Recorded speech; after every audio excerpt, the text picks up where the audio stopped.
doing it. There are others that are angry about them doing it.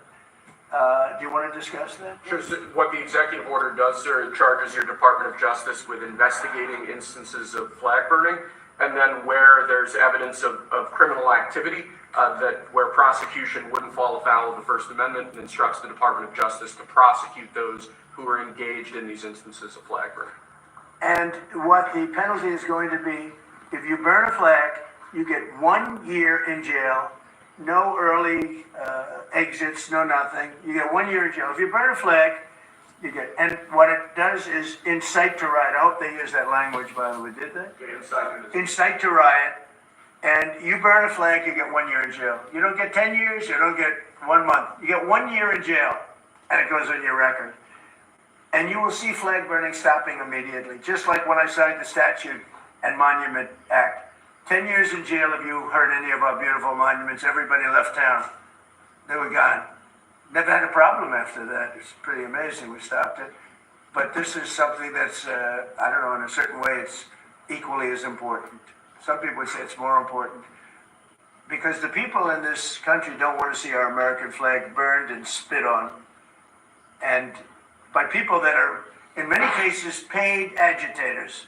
They're paid by the radical left to do it. You talk to these people, they don't even know, half of them don't even know what they're doing. They say, I don't know, they gave me money to do this. I see the same things that you do. They're bad people. They're trying to destroy a nation. That's not working, because I think our nation now is the most respected nation anywhere in the world, by far. You saw that with the European leaders on Friday. You saw that with NATO, where they agreed to go from 2% no pay to 5% fully paid up, trillions of dollars paid, where they respect your president to a level that they jokingly call me the president of Europe. They call me the president of Europe, which is an honor. I like Europe, and I like those people. They're good people. They're great leaders.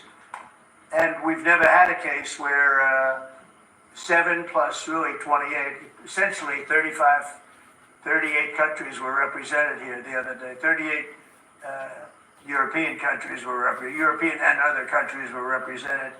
And it was a great meeting. But your country is respected again. I say it all the time. 1 year ago, our country was dead. Everybody said it. We had a dead country. We were not going to survive. Now we have the hottest country anywhere in the world.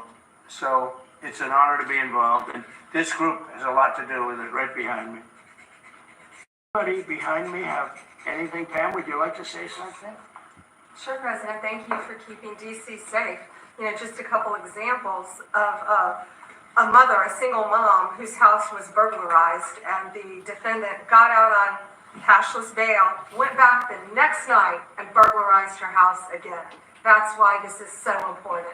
A man got in a fight with another guy. He had a gun. He was let out. Next night, he got out, went back and killed him. So that's why it's so important, President, what you're doing. And thank you for protecting the American flag. And we'll do that without running afoul of the First Amendment as well. And President, I think I think Gaddy Serralta had something he wanted to give you on behalf of all the law enforcement who are out there every single night. Yes, thank you for putting me in charge of this search. As the Director of the United States Marshal Service, it's the oldest law enforcement agency. It was created in 1789. So on behalf of all the federal law enforcement agencies that we're working with, and those that have yet to join the team, we thought it was only appropriate to present you with an honorary United States Marshal Service badge. And this badge comes with this little item right here, which is a handcuff key, Mr. President, because you continue through your policies and your efforts with your staff to unhandcuff law enforcement officers all over this nation. And I can tell you personally that they thank you for that. Thank you. That's beautiful. You can continue unhandcuffing law enforcement. That's a very great honor. I'll save that and put it someplace up, which is important. Thank you very much. Yeah, I appreciate it. Thank you very much. Really nice. Thank you. That's very nice. Thank you. Well, we love those people. They're brave and they love our country, and they don't want to see. They don't want to see it. Do you know how many people volunteered for this job? And before I ask the VP to say a few words, because he feels very strongly about it, I think it's very important, Pam, that when we do this, that a state required. I mean, I see Pritzker saying, we don't want them. In the meantime, the city is being shot to hell. And they do that politically. And they probably do want it. If we didn't go to Los Angeles, you would literally have had to call off the Olympics. It was so bad. And the sheriff and the law enforcement people, but the sheriff said, and he came out very strongly, he said, if we didn't have these people, we were not able to control it. Now, 4 days later, after we had it totally under control, we did that quickly. He changed his tune a little bit. Well, I think we could have done it. They were dead. If we didn't send in the troops, Los Angeles was dead, the Olympics was gone, the World Cup was gone, everything was gone. We did a great job. And Newsom, he's an incompetent governor.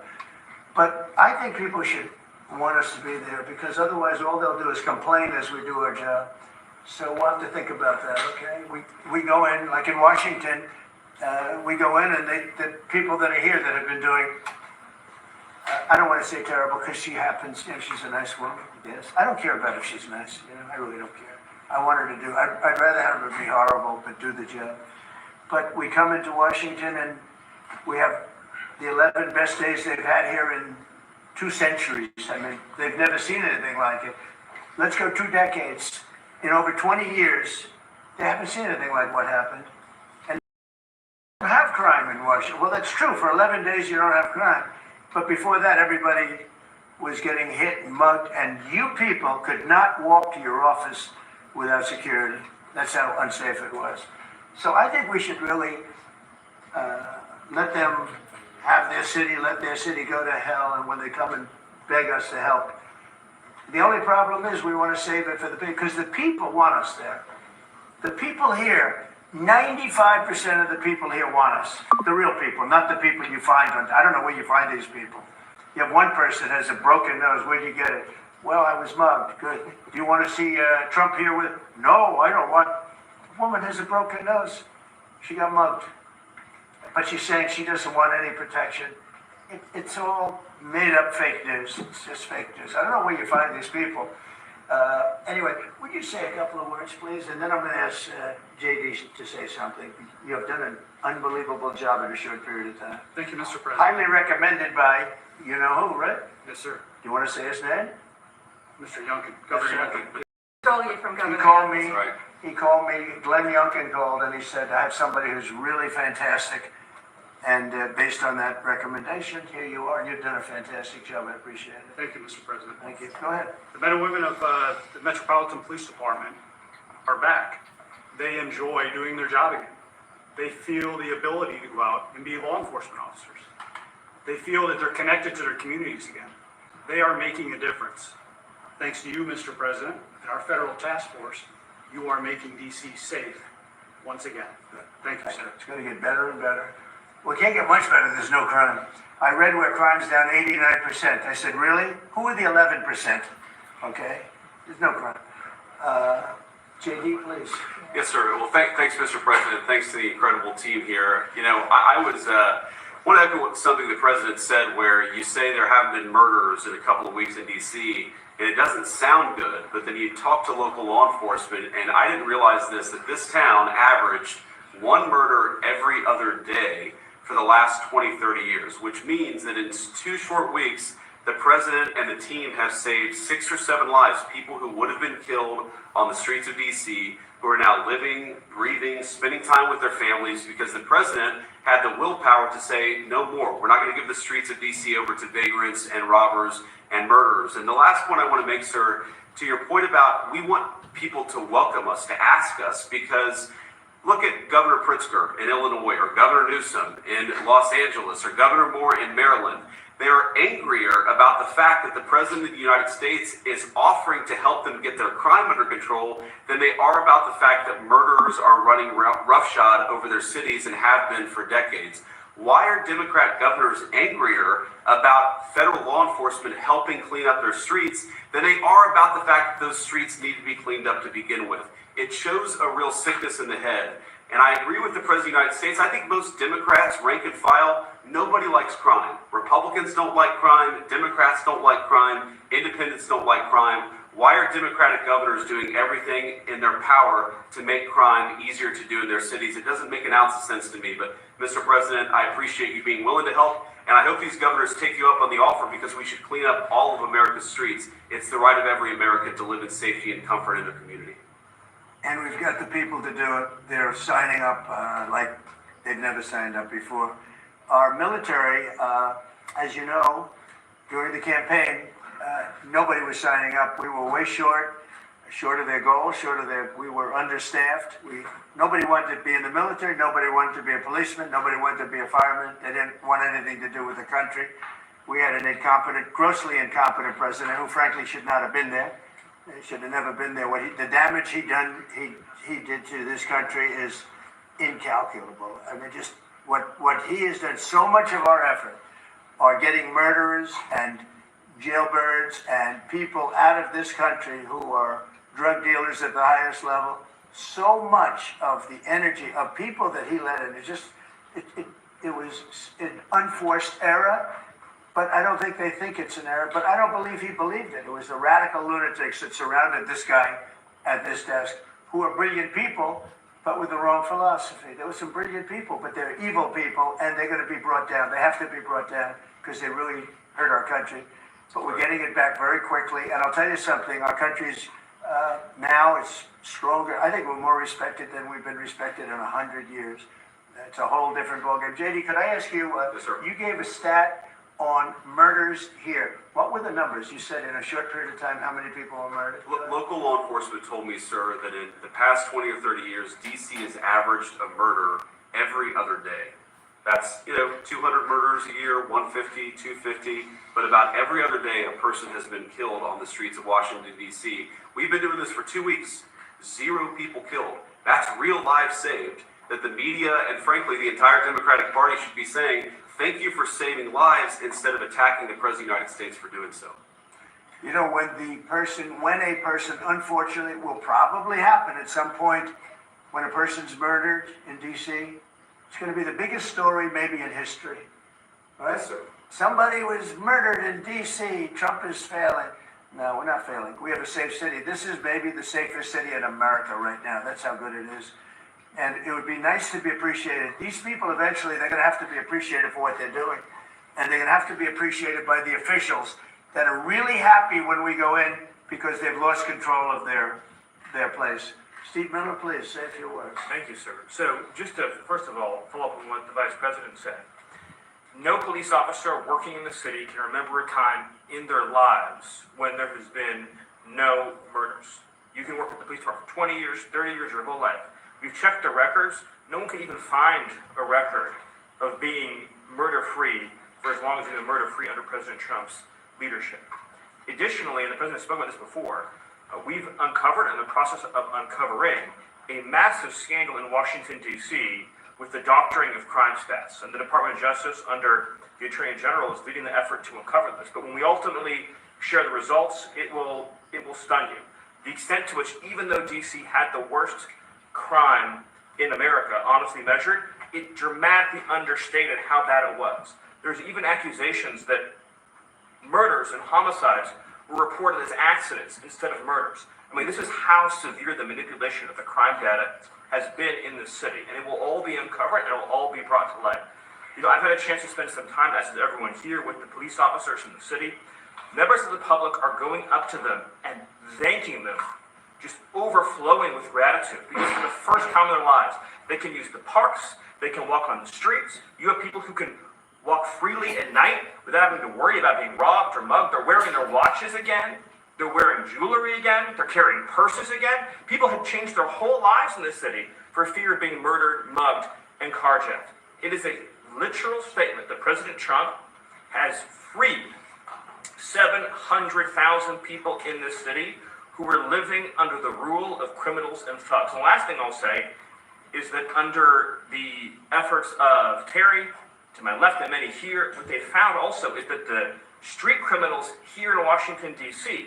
were doing business directly with the transnational criminal cartels, the foreign terrorist organizations. So not only was the city being run by these criminal thugs, but they were working with some of the most dangerous terrorist organizations on the planet to traffic weapons and drugs into this city. And what we are uncovering every day is shocking to us, and we look forward to sharing all the results with you. But President Trump, your leadership has uncovered some of the great public safety scandals of our life, and now because of you, people are safe and free for the first time ever in the city. Thank you very much, Chief. You know, in Los Angeles, Beverly Hills is, a great place. I have a house there. I had a house there. I used to stay a lot of time, spend a lot of time there. And a great place. You know that I have friends, they leave their trunk open for their car because they know they're going to be vandalized. They don't want the trunk ripped off in order for them to steal what's in the back. They leave the doors open so when they go in to steal the radio or whatever they take, that they don't rip off the door. They leave the doors totally open so the criminals, when they go and open the door, they have to break the windows and kill the car in order to steal whatever it is in the car that they're looking for. And that's at a level that nobody's ever seen before. Nobody lives like that. I have another friend, he has a garage, and in order to save his garage door, he leaves it open so that people can just walk into his garage, take whatever they want, and leave. But all the cars so many cars, I've been told this by many people, stars, big people, they leave their doors open so the doors aren't destroyed by these criminals. All over Los Angeles this is taking place. And you know that. I mean, you've heard that. Christy, could you say a few words? Sure. Well, Mr. President, I think one of the most impactful statistics that you used today was of the 1,000 arrests that have happened already so far, 439 of them were illegal criminals, which means they never should have been in this country to begin with. That they were in this country, invaded over our southern border or our northern border or maritime seas, and then they committed crimes against the American people. So by getting those individuals incarcerated, we've stopped those violent crimes from happening here in the city. And sir, they do. Exactly like Stephen was talking, they have ties to cartels. They have networks across this country and other cities. So by what you're doing here is going to have a ripple effect in Miami, in Chicago, in other cities, because you're grabbing those networks and giving us information and targeting information to go and get more criminals across this country. So thank you for the work that you're doing. We have ICE and CBP, Federal Protective Services, Secret Service, HSI, all of our officers are working with all the other agencies every day here in DC, and they're so proud to have this kind of partnership. So we're so glad that you're letting them do their jobs again. And I don't know if you've heard, sir, but the recruitment campaign for ICE, when we were going to hire 10,000 new officers, we've got over 130,000 people that have applied and raised their hands and said they want to work with ICE. So no matter what the fake news says or what the media says about ICE not having support, they've got incredible support from the American people. People want to join them and help them do what they're doing to make America safe again. So thank you for that. I was going to say that our recruitment drive, it was dead. During the campaign, they couldn't get, every story was the Army can't fill up, the Marines, none of them could fill up. They were way behind. We couldn't get anybody to go into the military, couldn't get any police. We have just set records on everybody wants to be in, everybody wants to go in. And we're taking incredible people. I mean, the level of, because of the Supreme Court, it's based on merit. It's all based on merit now. It's not based on anything else. You gotta, if you need strong people, you have to get strong people. It's all based on merit. But we're setting records in the Army, Navy, Air Force, Marines, the Coast Guard. One of my favorites, because I happen to have created it, Space Force. We're very proud of Space Force. It's amazing what it's doing. We're leading in space now. China was killing us. Russia was beating us. China was killing us. We're now killing China. We are leading in space by a lot because of Space Force. So we're very proud. But everybody wants to go in. We went from not, and you know how bad that is for the spirit when every story that you were writing a year ago was that nobody wants to go into the military anymore. And if you're in the military, you know how deflating that is? You go home to your family. Nobody wants a job that you have. Well, now it's the opposite. Everybody wants to be there. And that includes police and fire and everything else. You've done a good job. Thank you, sir. You stopping a lot of wars? just the presidents we're stopping them. We've stopped 7 wars, and really the number is actually 10. We're not including a couple, and we're not including in there what we did with Iran. stopping their nuclear play. They would have had within a month or two, they would have had a nice big nuclear weapon to use. That's not going to happen. That won't happen. Pete, go ahead, please. Yes, sir. Well, Mr. President, thank you very much for your leadership, and the Defense Department is proud to be a part of this task force. Just like we have been down at the southwest border, where crossings are at zero, we've got national defense areas where we're working with Border Patrol to secure the southern border for the American people. Just like Los Angeles, where ICE officers deserve to do their job without being attacked, we're really proud to be a part of defending the nation's capital and ensuring it is safe and beautiful and working with law enforcement. And Mr. President, let me tell you, the morale of the troops, getting out there talking to them, they love this mission. They're grateful to be doing it, whether they're DC National Guard or other state National Guards. And at your direction as well, sir, it's just common sense to make sure they're armed as well. And so we're rolling out ensuring they're armed, capable of defending themselves and others if need be, supporting law enforcement, and we're proud to be there, sir. Well, look at the mission you just accomplished with Iran. 36 hours back and forth, flawless. Every bomb hit its target. They went right down those chutes, dark at night, no moon, no nothing. Every target, every bomb went right down. They have a chute that goes right down deep into the mountain. And they shouldn't have put ventilation in, I can tell you, because we use that for our advantage. But what they did, and we had the pilots and even the people that took care of the planes, we had a whole group of people at the White House a couple of weeks ago.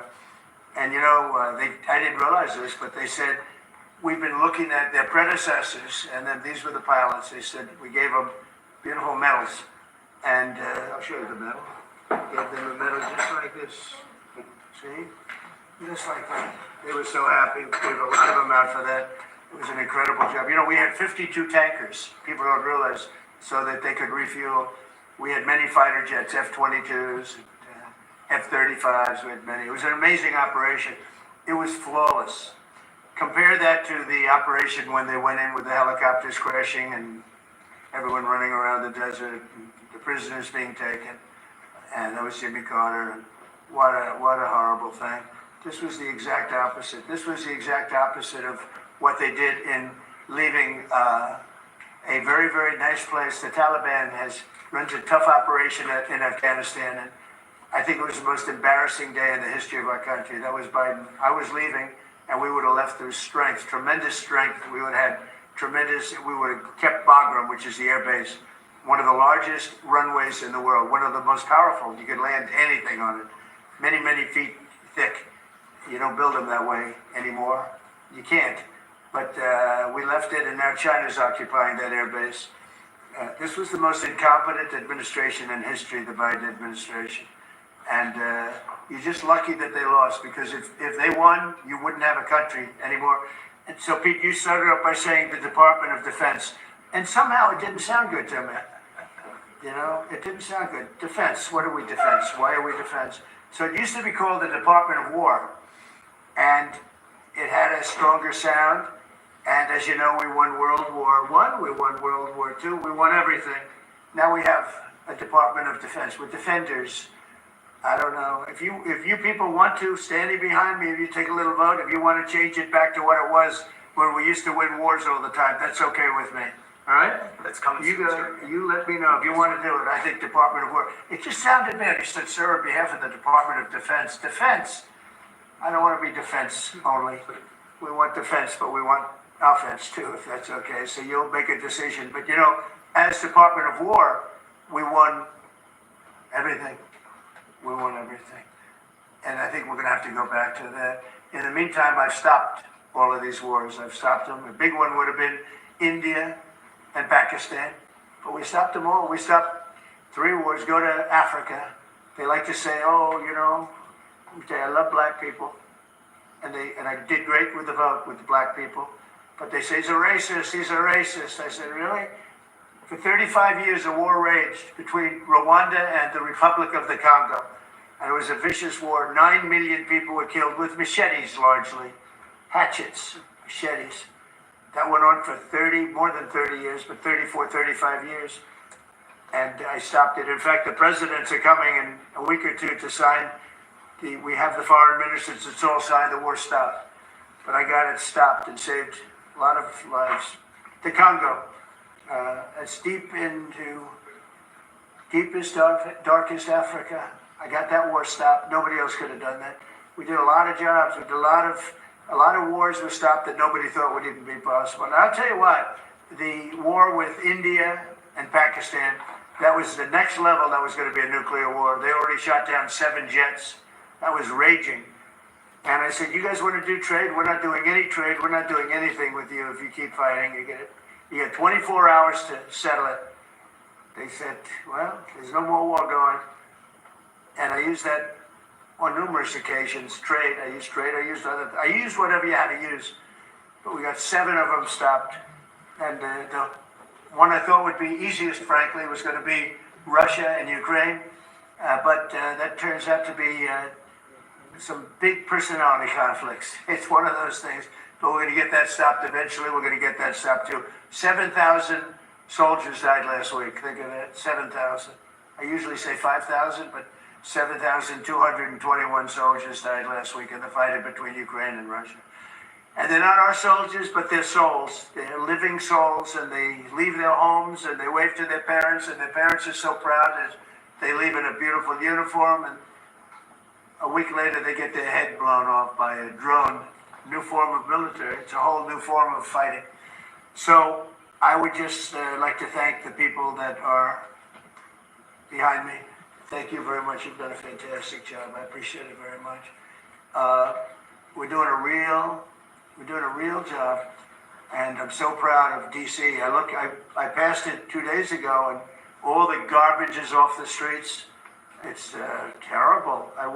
I came in a month and a half ago. I'm driving down, and I see garbage all over the place. The streets were a pigsty, like I won't use the city's names, but you know what I'm talking about. There are plenty of them outside of this country and inside of this country. Baltimore is a horrible deathbed. It's a deathbed. I know Governor Moore said, oh, he wants to take a walk with me. He meant it in a derogatory tone. I said, no, I'm the president of the United States. Clean up your crime and I'll walk with you. But it's tremendous crime. But he was trying to be derogatory. He doesn't have what it takes. But he's trying to be derogatory. And I met him at the Army-Navy game. They said, oh, there's Governor Moore. He'd love to see you. He came over to me, hugged me, shook my hand. You were there. He said, sir, you're the greatest president of my lifetime. I said, well, it's really nice that you say that. I'd love you to say it publicly, but I don't think you can do that, so it's okay. But no, sir, you're doing a fantastic job. I want to just shake your hand. Thank you very much, Governor. That was it. And then every time I see him on television, he's knocking the hell out of me. So, but that's all right. That's called politics. But Governor Moore's he's doing a bad job. Newsom's doing a bad job. All of their potential candidates are doing a bad job. I can't imagine Pritzker being even a candidate, but somebody said he is. He can't do the work, can't do the job. He's not temperamentally suited. So I just want to thank you all for being here. Do you have some questions? Yes, Mr. President, is the Pentagon, and maybe the Secretary of Defense can weigh into, is the Pentagon preparing for military deployment to Chicago? And with what you said there, are you waiting for the government? We're ready to go anywhere. We have a full complement of great human beings. We're full. You know, our military is full. We were way empty 1 year ago. Now we're full. So we can go anywhere on less than 24 hours notice. Are you waiting for the government? And we're doing a lot to interdict to stop drugs from coming in too. We have ships out on sea. You know, we have nobody coming through our border anymore. Nobody. Doesn't that feel good to know that you don't have prisoners coming in and, you know, killers, murderers? We had 11,888 murderers come in, led in by the Biden administration. Many of them have been captured, but we still have a couple of thousand that are out there. Some of them, 50% of them killed more than one person, okay? But a lot of them have been captured. What they've done to our country, these people that circle this moron that we had behind this desk, what they've done to our country is unthinkable. It's unthinkable. I mean, if you think so much of our time is devoted to correcting a problem that all they had to do is say, close the borders. Remember when he said, well, I have no power to close the border. I have to go back and get an act from Congress. I didn't get an act from Congress. I came in, I said, close the borders. And Tom Homan, who's not here, has been fantastic, Christy, right? Yes. Tom Homan is great. He's a fantastic man and respected by everybody. But I said, Tom, close the borders. Christy, close the borders. The borders were closed. We didn't go to Congress and get it. permission. We just closed the borders. And in the last 3 months, hard to believe this one too. In the last 3 months, we've had 0 people come into our country illegally through the southern border. Nobody would have said that's possible. Yeah, please. Thank you, Mr. President. Today, MS-13 gangbanger and human trafficker Kilmar Abrego Garcia turned himself into ICE in Baltimore. Do you have any comment on this? And why are the Democrats so emotionally attached to this man who beats his wife and is part of a terrorist organization? Because they think he's going to be good for votes, and I think he's very bad for votes. These people are deranged. He's not good for votes. He beat the hell out of his wife. His wife is afraid to even talk about him. She's been mauled by this animal. And, through a system of liberal courts, he's doing things. But, no, we have that under control. Pam has got that very much under control. Do you want to comment on it? No, we've got him under control. He will no longer terrorize our country. He's currently charged with human smuggling, including children. The guy needs to be in prison. He doesn't need to be on the streets like all these liberals want him to be. And as part of this operation here in DC, we've also taken off MS-13 members. We've taken, I think just last night, we got a TDA guy off our streets right here, right around from where we all work. Another TDA member gone because of this project. So we're going to keep America safe from all of these foreign terrorist organizations, including Abrego Garcia. Okay, Mr. If we could get your reaction, sir. The Israelis bombed a hospital in Gaza that killed 20 people, including 5 journalists. When did this happen? This happened overnight, today. I didn't know that. Any reaction to this? Are you Well, going I'm to not talk happy to about it. I don't want to see it. At the same time, we have to end that whole nightmare. I'm the one that got the hostages out. I got them out. All of them. Steve Witkoff has been amazing. He's done a great job. But I'm the one that got them all out through my people and through me. And now we're left with probably a little bit less than 20 because I think 1 or 2 are gone. And I said a long time ago, I'm going to get them out. But when we get down to that final 10 or 20, these people aren't going to release them because they're dead after they release them. So it's a nasty situation. Very nasty, horrible thing. Yes. Could you please elaborate on your post on South Korea? What were you referring to? Well, I heard that there were raids on churches over the last few days, very vicious raids on churches by the new government in South Korea, that they even went into our military base and got information. They probably shouldn't have done that, but I heard bad things. I don't know if it's true or not. I'll be finding out. As you know, your new president's coming in just a couple of hours coming here. I look forward to meeting him. But we won't stand for that. We just won't stand for that. Are you prepared to order National Guard troops, though, into American cities if those governors don't request the federal deployment? I am, but I also think that, look, Chicago, everybody knows how bad it is. Everybody standing there knows. We know. You don't have to be doing any studies. They should be saying, please come in. Pritzker should be saying that. You know, I did a favor for Christy, for Christy Whitmer. A good favor, I think, with the fish, the carp, the China carp. Did you ever hear of it? China carp. And it's taken over your Great Lakes. You know about that, right? And she came and she wanted to know if it's possible for us to do something about it. And I said, well, I'll do it. But I think it's appropriate that the person from Illinois, the governor from Illinois, asks also. It's a tremendously expensive project, actually.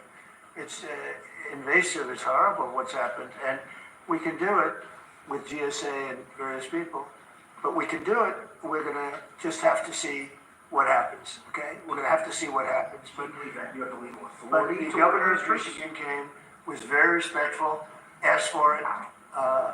She's done a good job. I did that. I opened the Air Force Base, kept it open for F-35s and various planes, F-22s too.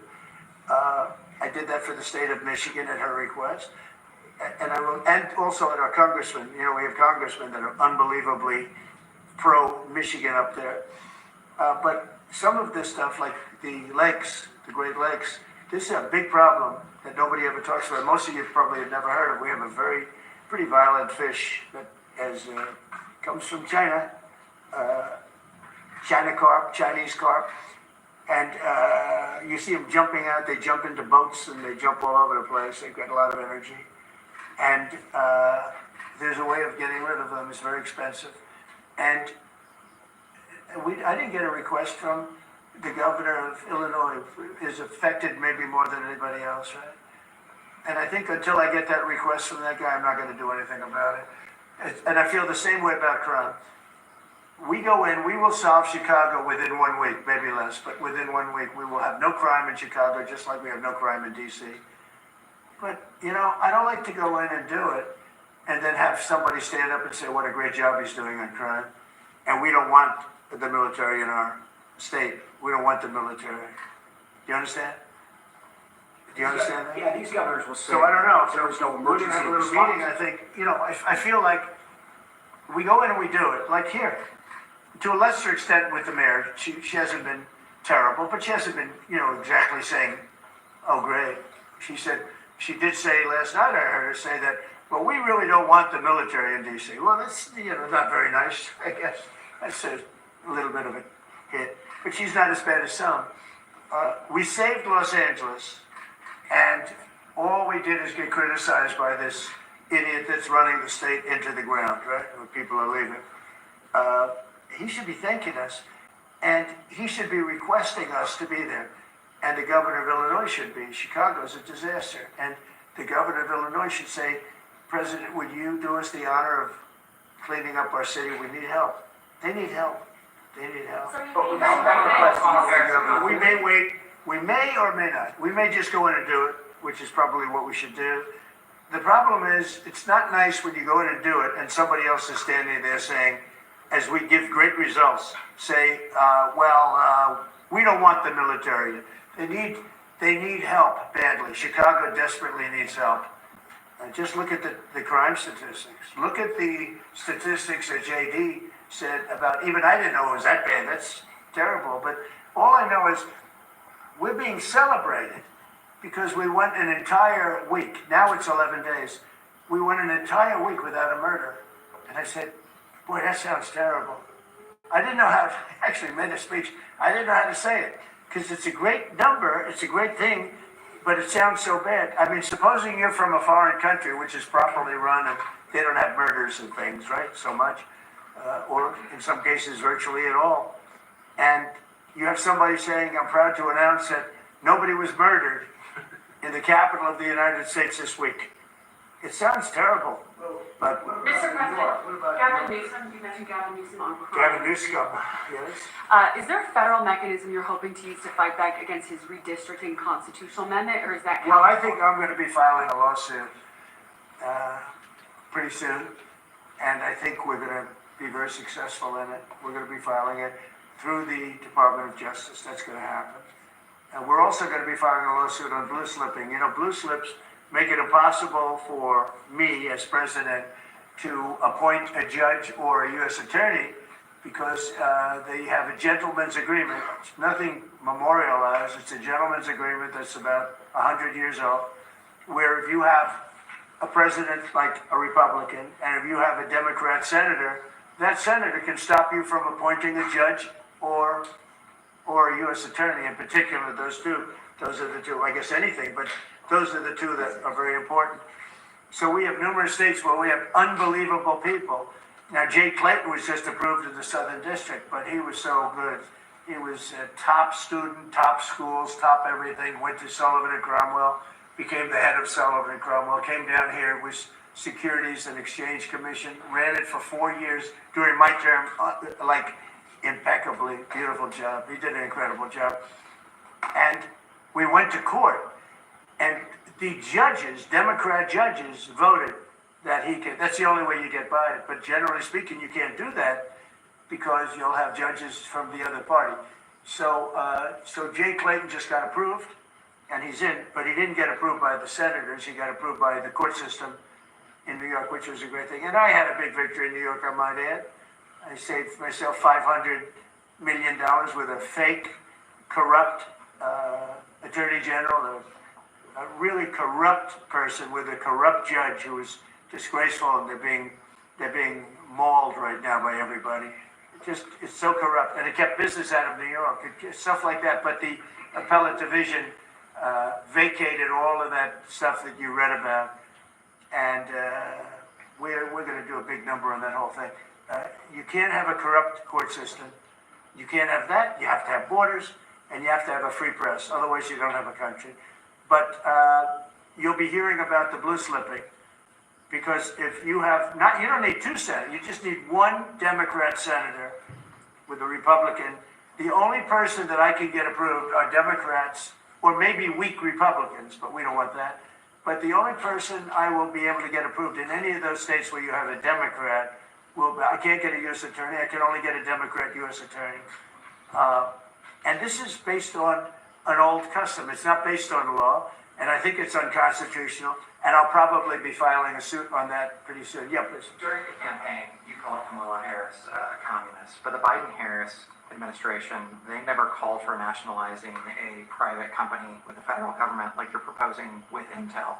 What do you say to some who say this is a bit hypocritical? And is this the new way of doing industrial policy? Yeah, sure it is. I want to try and get as much as I can. If people come in and they need something, as an example, as a real estate person, if I have an agreement and I have any form of a stopgap where I can stop somebody from doing something, right? I have a covenant and an agreement, and they come to me and they say, would like to do something, but you have us restricted. If I do that, they usually have to pay. Now, in the case of Intel, it was interesting, but I hope I'm going to have many more cases like it. Intel came in. I met with the gentleman. I had a lot of respect for him. He came in under a little bit of a cloud. I liked his story. I thought he was good. I think he really means to do a good job with Intel. I said, I'd like to ask whether or not you'd give, because the story, a lot of people said I invested in Intel. I didn't invest. But I invest my heart in it and my soul because I want the country to be strong. But I said, I'd like you to give 10% of Intel to the United States of America. Not to me, to the United States of America. And I said, if you have them as a partner, you have the United States as a partner, I think that would be a very good thing for Intel. And he thought about it, a little bit different, and he said, I like that idea very much. We have a deal. And I just made $10 billion or $11 billion to the United States of America. And yeah, there will be other cases. If I have that opportunity again, I would do that. And then, you do have stupid people say, oh, that's a shame. It's not a shame. It's called business. If somebody's willing to give you 10% of a company and you're not paying for it, and I will tell you, with a company like Intel, as you know, it's had difficulty. I want them to do well. I want them to do well anyway, but I want them to do well in particular then. But isn't public ownership of a private company a new way of doing business in the business of the United States? Isn't that what you were sort of rejecting? So it does. So, as you know, the stock market went up almost 1,000 points on Friday. And it went up not because of this very, I think, terrible, hello? Who is that back there? All right, get out of the room. It went up because of something much different. It went up because it was announced, CBO announced the numbers, and as you know, they gave no credit to tariffs. They said they made a mistake, that the trade deficit will be reduced because of Trump's tariffs, will be reduced by $4 trillion, right? Is that what they said, right? They said $4 trillion, and the market went up like a rocket ship because the tariffs are good. Well, tariffs aren't that usual. If the 7 wars I stopped, 4 of them were because of the fact that I had tariffs and trade. And I was able to say, well, if you do this, if you go fight, and if you want to kill everybody, that's okay. But I'm going to charge you each 100% tariff when you trade with us. You know what? They all gave up. I stopped 7 wars. Numerous of them was because of tariffs. So, you never knew the word tariff. It didn't exist really, essentially, in this country until actually in the 1870s up till 1913 it existed. And we were the richest country. We were richer then, proportionately, than at any time in the history of our country. And then, stupidly, in 1913, they said, let's go to the income tax way of life. Let the people pay instead of foreign countries. No. we're taking in trillions of dollars in tariffs, and we're stopping wars because of tariffs. So that's not so normal either. But you know what? Other countries did it to us, and now we're doing it to other countries. We ruled out boots on the ground in Ukraine, but how would air support as part of a security guarantee be any different? Those U.S. Well, you really went from one question to the next. You go from one, I expected you to at least challenge you. Now we're talking about boots on the ground. But U.S. air assets over the skies of Ukraine as part of a security guarantee, wouldn't those U.S. airmen also be Well, in you don't danger? know what security guarantee is because we haven't even discussed the specifics of it, and we'll see. Number one, Europe is going to give them significant security guarantees, and they should because they're right there. But we'll be involved from the standpoint of backup. We're going to help them, and I think if we get a deal, and I think we will, but if we get a deal, you're not going to. I don't believe you're going to have much of a problem. But we'll back it up because I want to stop seeing people being killed. You know, when Biden was here, he gave $350 billion. You know this from covering business. $350 billion to Ukraine. I said that Zelensky's the greatest salesman I think I've ever met, better than P.T. Barnum, because he'd come to the country, he'd walk out with $50 billion every time. He actually came here once, he walked out with $100 billion. We're up to $350 billion. I got $1 trillion worth of rare earth that we have for the country because I felt badly for our taxpayer. But I did something else at the NATO meeting. They are wealthy countries, but they weren't paying. And we don't pay any money to Ukraine anymore. Do you know that? In fact, it's the opposite. They request through NATO, we deal with NATO, we don't deal really with Ukraine. NATO requests missiles, they want Patriots, they want missiles. We give the missiles to NATO, NATO pays us in full and does what they want. I mean, I think they give them mostly they can do other things with them too because we're dealing with NATO. We pay no money to Ukraine. We gave $350 billion to Ukraine. You know, if we didn't give that kind of money, and I was the one that gave the javelins, if you remember. I gave the javelins, they were very effective. They say Obama gave sheets and Trump gave javelins. They were very effective with those tanks right at the beginning. But you would have never had a war if I were president. You would have never had a war. Just to finish, we spend no money on Ukraine anymore. We were getting fleeced by a president that didn't know what he was doing. To be honest, I don't blame Ukraine. I mean, if they come and ask for $100 billion, then they get it. But we were in for $350 billion. Now, we make money. I don't want to make money on Ukraine. I want the war to end because I want to save all those lives. I want to just say, but just so you understand, we're no longer losing money on that thing. We were losing money hand over fist. And now we don't lose any money. Now we sell weapons to NATO. Because NATO agreed, because of me, to go to 5%.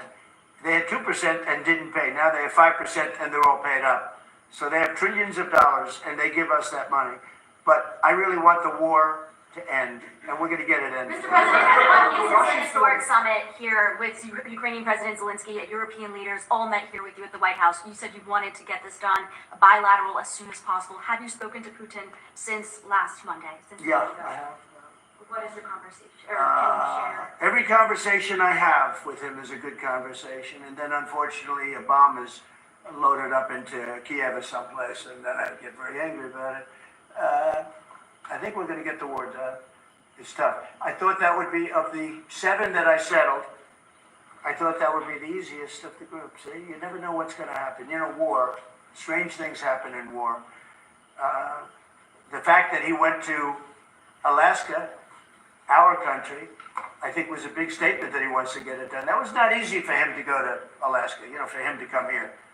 But the fact that he showed up on a very successful, that was a very successful day for other things. Because, you know, we're also talking about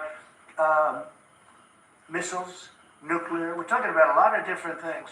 We're talking about limiting nuclear weapons. We'll get China into that.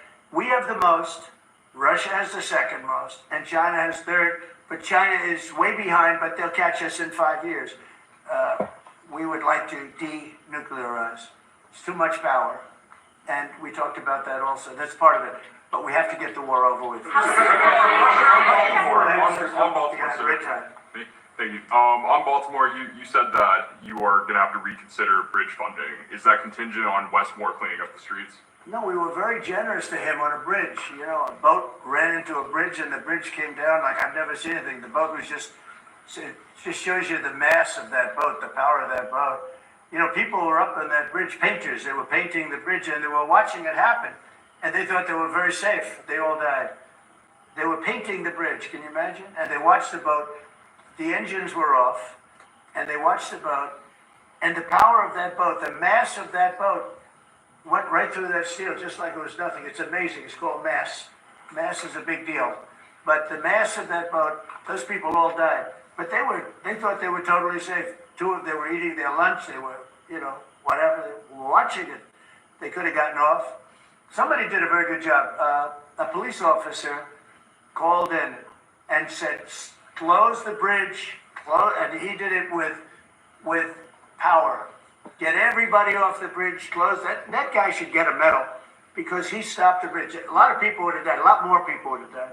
The ones that died were the workers on the bridge. And they thought there was no danger because, you know, it's a big steel bridge.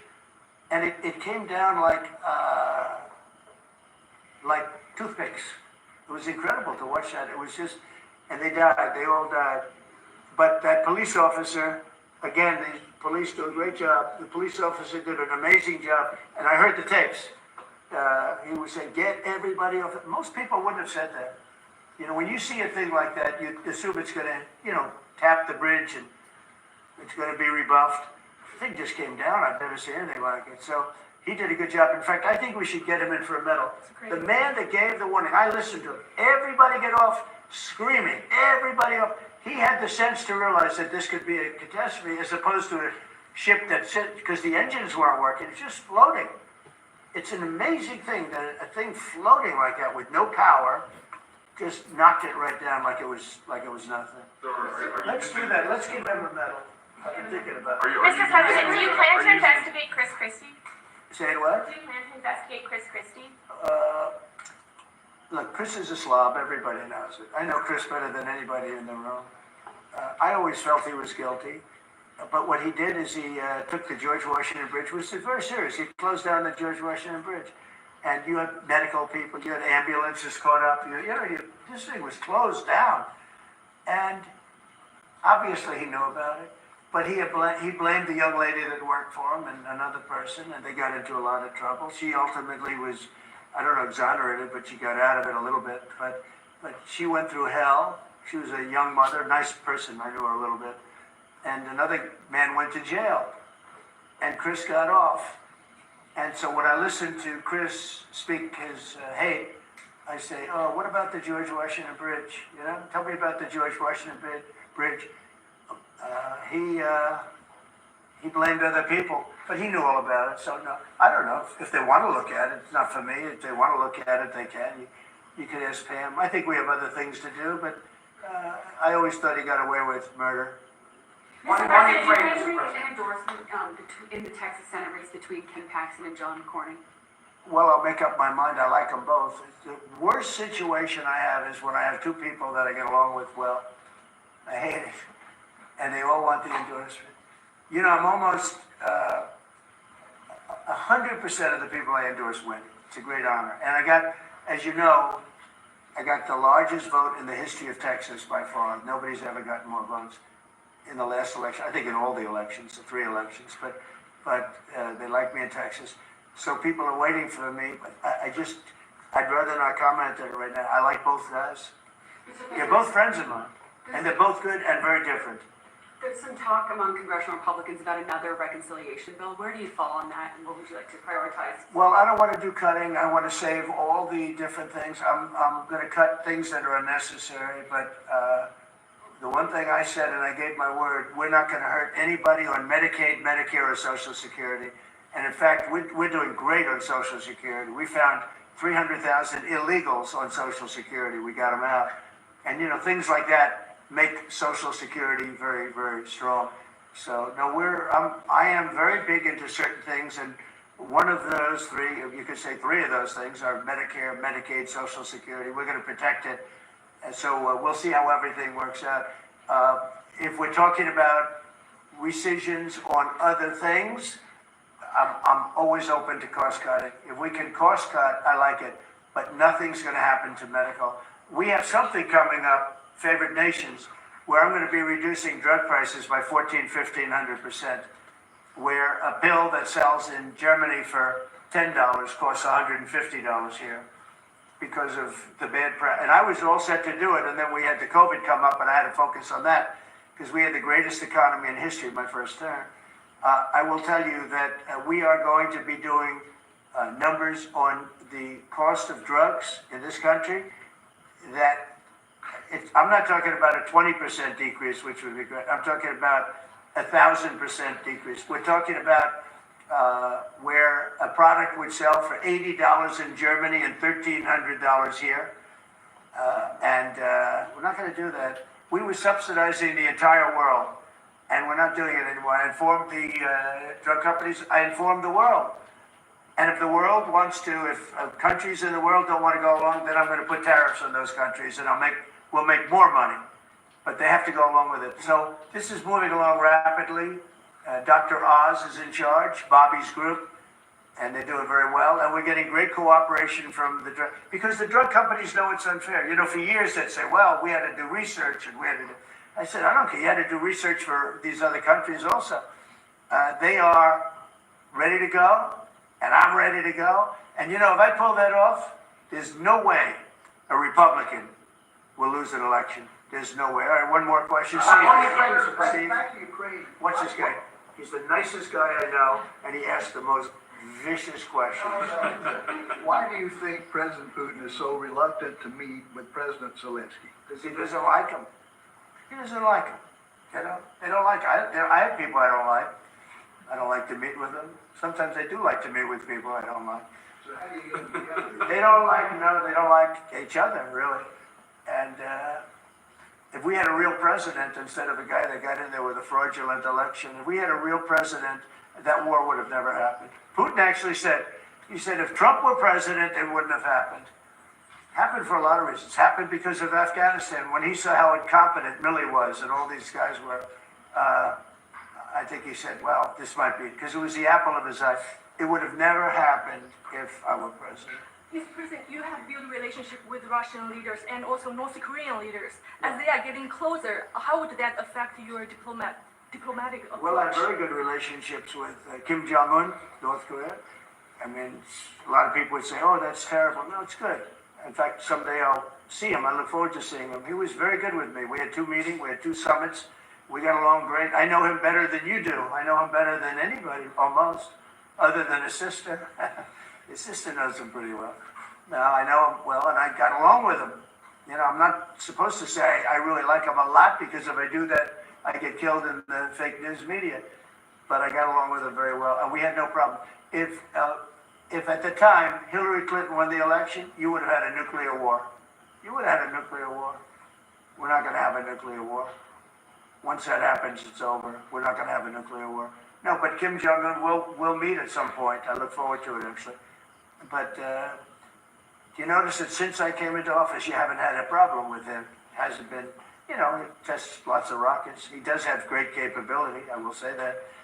But I think a lot of good things are happening for our country, a lot of really good things. And the thing we're here today to talk about is crime, and specifically in D.C. I am so proud of what these people, every one of them, what they've done in D.C., because to literally stop crime on a button. I'd walk down that street right now. If I were, friends of mine are going out to dinner now. They haven't gone out to dinner in 4 years. They were afraid. They were petrified.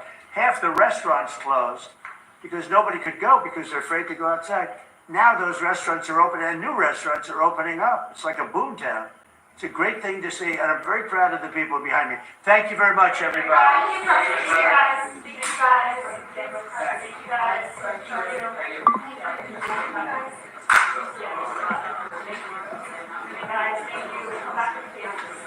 Yeah, we'll come back to the table if you guys just want to take camera.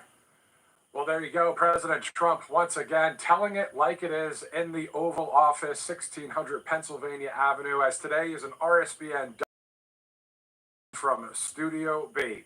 In a few minutes, we'll start another live broadcast as the president greets the leader of South Korea at the White House. In the meantime, this live stream broadcast brought to you by allfamilypharmacy.com/RSBN. If you want to go there, you can check it all out because you want to be prepared, of course. You want the treatments your family might need before an emergency hits.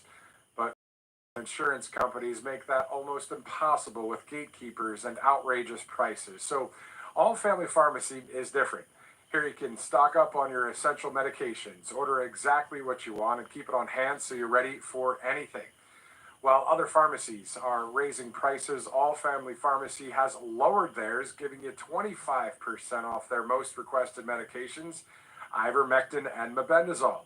Plus, you'll get an extra 10% off using that RSBN 10 promo code. So they offer medications many providers refuse, like ivermectin starting at just $2 per capsule, hydroxychloroquine, mebendazole, methylene blue, antibiotics, antivirals, and more, all with a doctor's prescription included.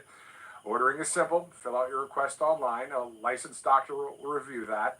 And your medications ship directly to your door in just a few days. So you can check them out. You'll definitely find something you need there. allfamilypharmacy.com/RSBN and use that code RSBN10 to save that 10%. Let's also go to Pure Health. If you want to drop a few extra pounds and boost some energy levels or reduce swelling in your legs and feet, then you'll love these two American-made health supplements. First is Liver Health Formula. It's brought to you by Pure Health.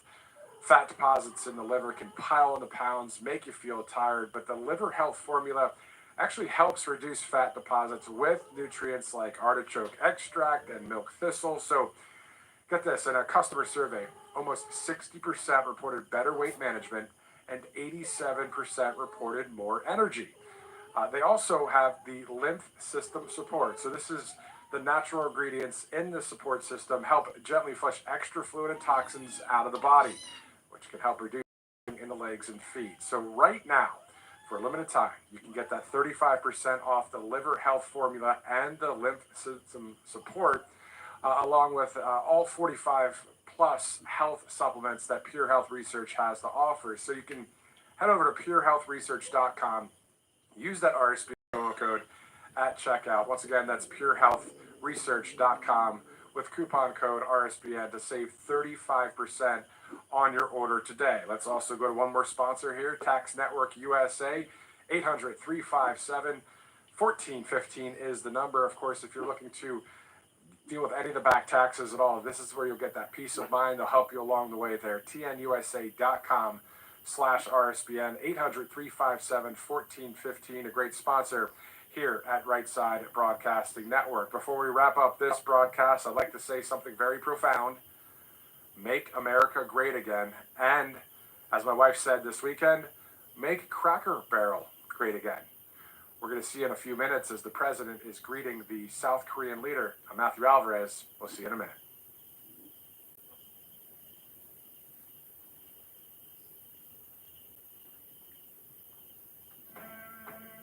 Welcome to Right Side Broadcasting Network, your trusted conservative news outlet.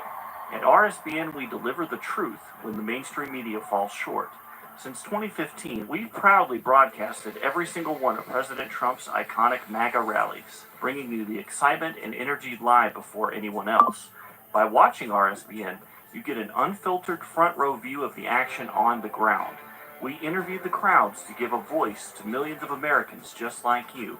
We show you President Trump's speeches in their entirety, free from interruptions and censorship.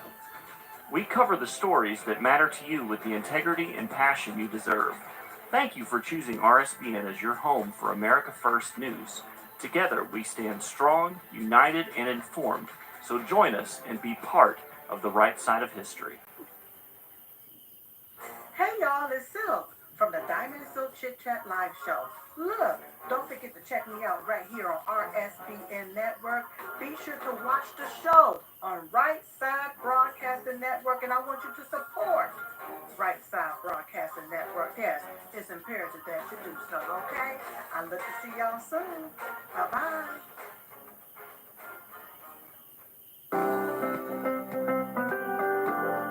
allfamilypharmacy.com/RSBN. You can scan that QR code now, RSBN10. That is the code, easy to remember, for 10% off. This is ivermectin, hydrochloroquine, antibiotics that will save you and yours from bacterial and viral infections, NAD+, and much, much more. 200 essential medications and emergency medical kits, the meds you trust delivered to your door.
Bali, nung una po is, nag-try po ako ng online loan app.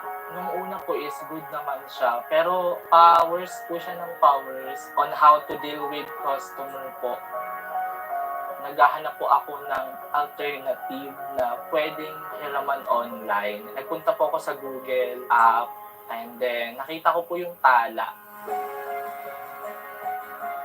Nung nakapag-apply na po ako kay Tala, ang pinaka-natuwa po ako is kung gaano yung duration ng pagbabayad. Parang 2 months po ata yung maximum months. Ang dami nyo pa pong pwedeng gawin dun sa perang hiniram nyo. Pwede nyo pa po siyang mapalago. I understand the president has now begun to speak on this announcement when it comes to the Golden Dome, and perhaps as well when it comes to Afghanistan. Let's listen in. Good line. I also want to recognize Senators Dan Sullivan, Kevin Cramer, and Jim Banks, fantastic senators, great talents, great political talents, and people that love our country. In the campaign, I promised the American people that I would build a cutting-edge missile defense shield to protect our homeland from the threat of foreign missile attack. And that's what we're doing. Today, I'm pleased to announce that we have officially selected an architecture for this state-of-the-art system that will deploy next-generation technologies across the land, sea, and space, including space-based sensors and interceptors. And Canada has called us, and they want to be a part of it. So we'll be talking to them. They want to have protection also. So as usual, we help Canada do the best we can. This design for the Golden Dome will integrate with our existing defense capabilities and should be fully operational before the end of my term. So we'll have it done in about 3 years. Once fully constructed, the Golden Dome will be capable of intercepting missiles even if they are launched from other sides of the world and even if they are launched from space. And we will have the best system ever built. As you know, we helped Israel with theirs, and it was very successful, and now we have technology that's even far advanced from that. But including hypersonic missiles, ballistic missiles, and advanced cruise missiles, all of them will be knocked out of the air. We will truly be completing the job that President Reagan started 40 years ago, forever ending the missile threat to the American homeland, and the success rate is very close to 100%, which is incredible when you think of it. You're shooting bullets out of the air. I'm also pleased to report that the One Big Beautiful Bill will include $25 billion for the Golden Dome to help construction get underway. That's the initial sort of a down deposit. And we have probably, you're talking about, General, we're talking about $175 billion total cost of this when it's completed. This afternoon, I'm also announcing that I will appoint, very importantly, General Gutlein to lead the ambitious new effort as the direct reporting program manager for the Golden Dome. Very talented man, and I'm very honored to have been the one that helped to have really created Space Force. Space Force has turned out to be a tremendous success. We were third in space, and now we're number one in space by a lot. It's not even close. And Mike is a 4-star Space Force general, the recipient of the Defense Distinguished Service Medal, one of the most respected people in the world having to do with defense. You know, we have offense and we have defense. I'll bet he's good at offense too. And he has an unmatched background in missile warning technology and defense procurement. General Goodline also knows that we need to move fast. No one is more qualified for his job, and everybody, this was a universal acceptance of General Goodline.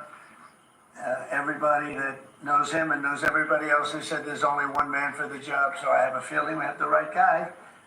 But now I'd like to invite Secretary Hegseth and the General to please say a few words and describe the system a little bit. And we appreciate you being here. The press has really been very fair over the last period of a couple of months. I don't know what happened to you. It was so much more exciting the other way, but you've been very, very fair. We have very high poll numbers, the highest we've ever had. And I think we're doing a great job. We had a tremendous trip to the Middle East, as you know. It was a really amazing trip. And now I came home, and this is the one I was really looking forward to this day, because this is very important for the success and even survival of our country. It's a pretty evil world out there, so this is something that goes a long way toward the survival of this great country. And as I said, we'll be discussing Canada. They want to hook in and they want to see if they can be a part of it. That sort of makes sense. I guess that's what I was talking about from day one. You know, it just automatically makes sense, and it won't be very difficult to do, but they'll pay their fair share. Thank you very much, everybody. And Pete, go ahead. Well, Mr. President, add this to the long and growing list of promises made and promises kept. Ultimately, this right here, the Golden Dome for America, is game changer. It's a generational investment in the security of America and Americans. Mr. President, you said we're going to secure our southern border and get 100% operational control after the previous administration allowed an invasion of people into our country. President Reagan 40 years ago cast the vision for it. The technology wasn't there. Now it is, and you're following through to say we will protect the homeland from cruise missiles, ballistic missiles, hypersonic missiles, drones, whether they're conventional or nuclear. It's not lost on me, sir, also that you had the vision to start the Space Force, and here we are when the others said we didn't need it. Here we are in the Oval Office with one of the leaders of the Space Force in General Goodline leading the charge on putting in place a game-changing Golden Dome for America. So, sir, it's an honor to be a part of this bold initiative. We're going to get to work on it. We have been since you signed that executive order on January 27th. We've been fast forward on this. We're here on this day, and this is just one stop in delivering this defense of the homeland, which is something you've charged us with doing, and we'll keep going until it is complete, sir. Thank you, Pete. Pete's doing a great job, by the way. Thank you very much. General, Mr. President, today is a great day for the nation as we double down on protection of the homeland. As you're aware, our adversaries have become very capable and very intent on holding the homeland at risk. While we have been focused on keeping the peace overseas, our adversaries have been quickly modernizing their nuclear forces, building out ballistic missiles capable of hosting multiple warheads, building out hypersonic missiles capable of attacking the United States within an hour and traveling at 6,000 miles an hour, building cruise missiles that can navigate around our radar and our defenses, and building submarines that can sneak up on our shores, and worse yet, building space weapons. It is time that we change that equation and start doubling down on the protection of the homeland. Golden Dome is a bold and aggressive approach to hurry up and protect the homeland from our adversaries. We owe it to our children and our children's children to protect them and afford them a quality of life that we have all grown up enjoying. Golden Dome will afford that. I greatly appreciate your trust in me and your nomination in me and your trust in the team to deliver this. It is a great day for America. And also, very importantly, we're the only ones that have this, we call it super technology. Nobody else has it. And nobody else has really near what we have. So this is a very exciting project. This is something that will, the General said close to 100% protection. So that's something we need. I think it's a very, and everything's going to be made in the USA, by the way, very important. So it's something that I've been looking forward to for a long time. And I just noticed you too, Jim, you're standing there behind you is a very important document, Declaration of Independence. And that was in the vault for many decades right under this area. They have vaults with pictures on top. You have Abraham Lincoln. You see, that was the original Abraham Lincoln, the original Washington. And does everybody know who the middle was? General Grant. And so it's very exciting. You look over here, and above Ronald Reagan, you have Thomas Jefferson. That's Monroe from the Monroe document. And you know who that is, right? Andrew Jackson.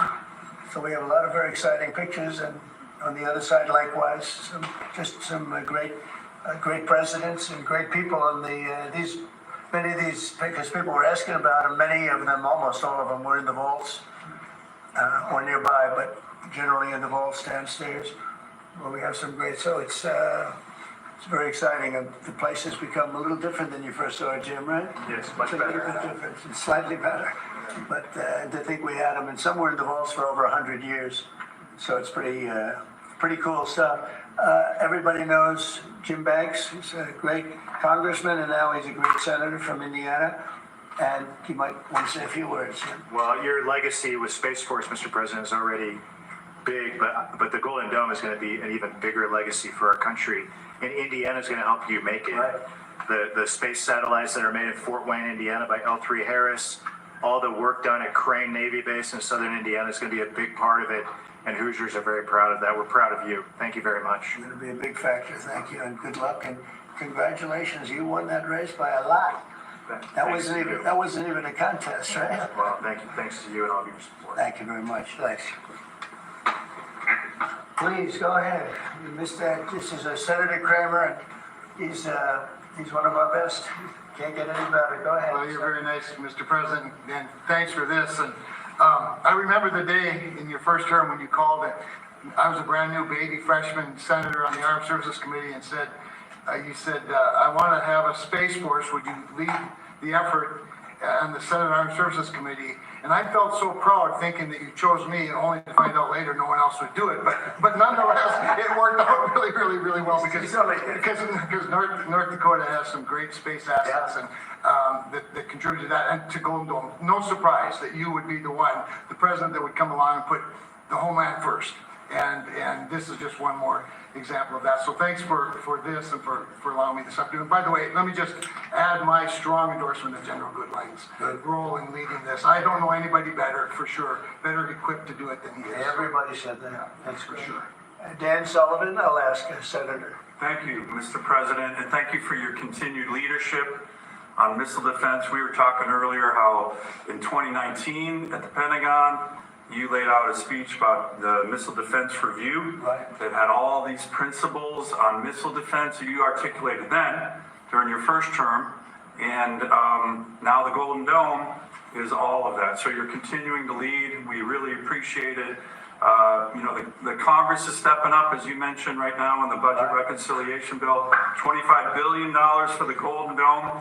In what Senator Kramer and Senator Banks and I and many others, we're working on I briefed you on this before, sir, on our Golden Dome Act, which we think will have, in terms of legislation that can help cement what you're doing right here, getting the Congress behind it, not just with the funding, but with authorizations. So we're working closely with Secretary Hegseth, General Gutlein, and the whole team. So we're very honored to be here, sir. And, Alaska is the cornerstone of missile defense right now in terms of ground-based missile interceptors, in terms of radar systems and track incoming missiles. So my state is honored to continue to play a critical role in all of this and build on it. And we're really excited to be here. Thank you. Thank you very much, Dan. Great. Any questions? Mr. President, you had mentioned at the beginning of your remarks that this was a campaign promise of yours. Have military commanders asked for this system specifically? Because NORAD had said previously that the current system was adequate. So what does this get the United States Somebody said the isn't current already system is in adequate. before? There really is no current system. We have certain areas of missiles and certain missile defense, but there's no system. Bingo! Bursting with double chocolate, orange, and vanilla.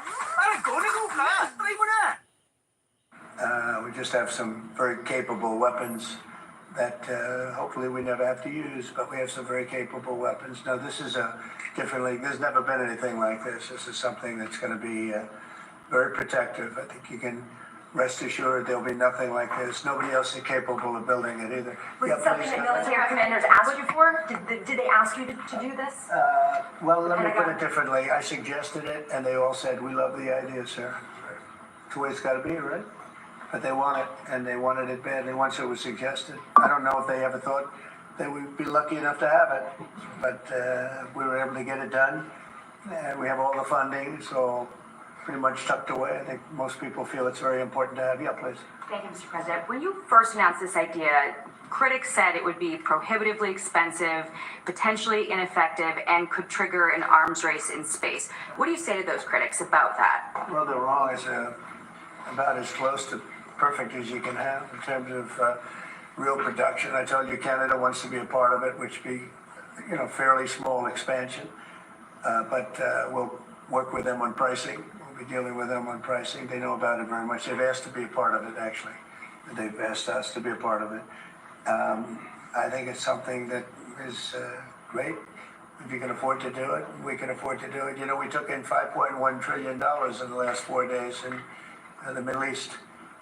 And when you think about it, this is a tiny fraction of that.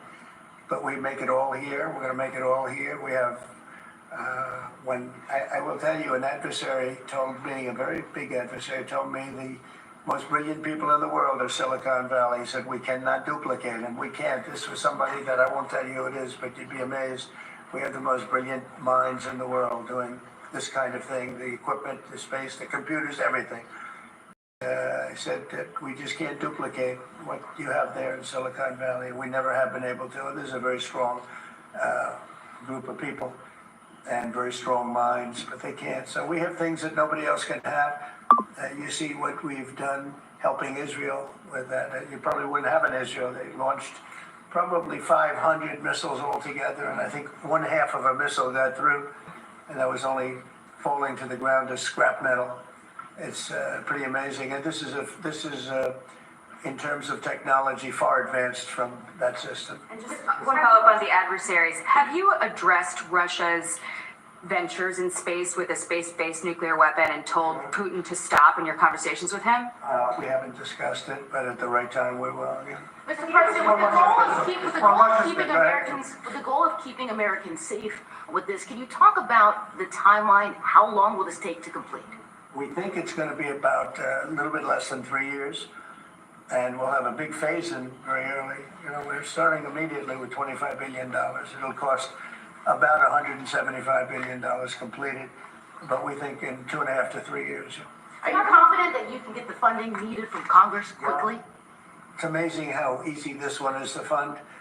Some funding is tough and some is easy. When we say we're going to save everyone's lives in a crazy world that seems to be very easy to get, yeah, we've already spoken to everybody who we have to speak to. Everybody's in, I would say, Dan, everybody's in line here. Yes, sir. $25 billion is a down payment in the budget reconciliation bill right now. Yeah, so I think Mr. President, on Russia, people actually love it.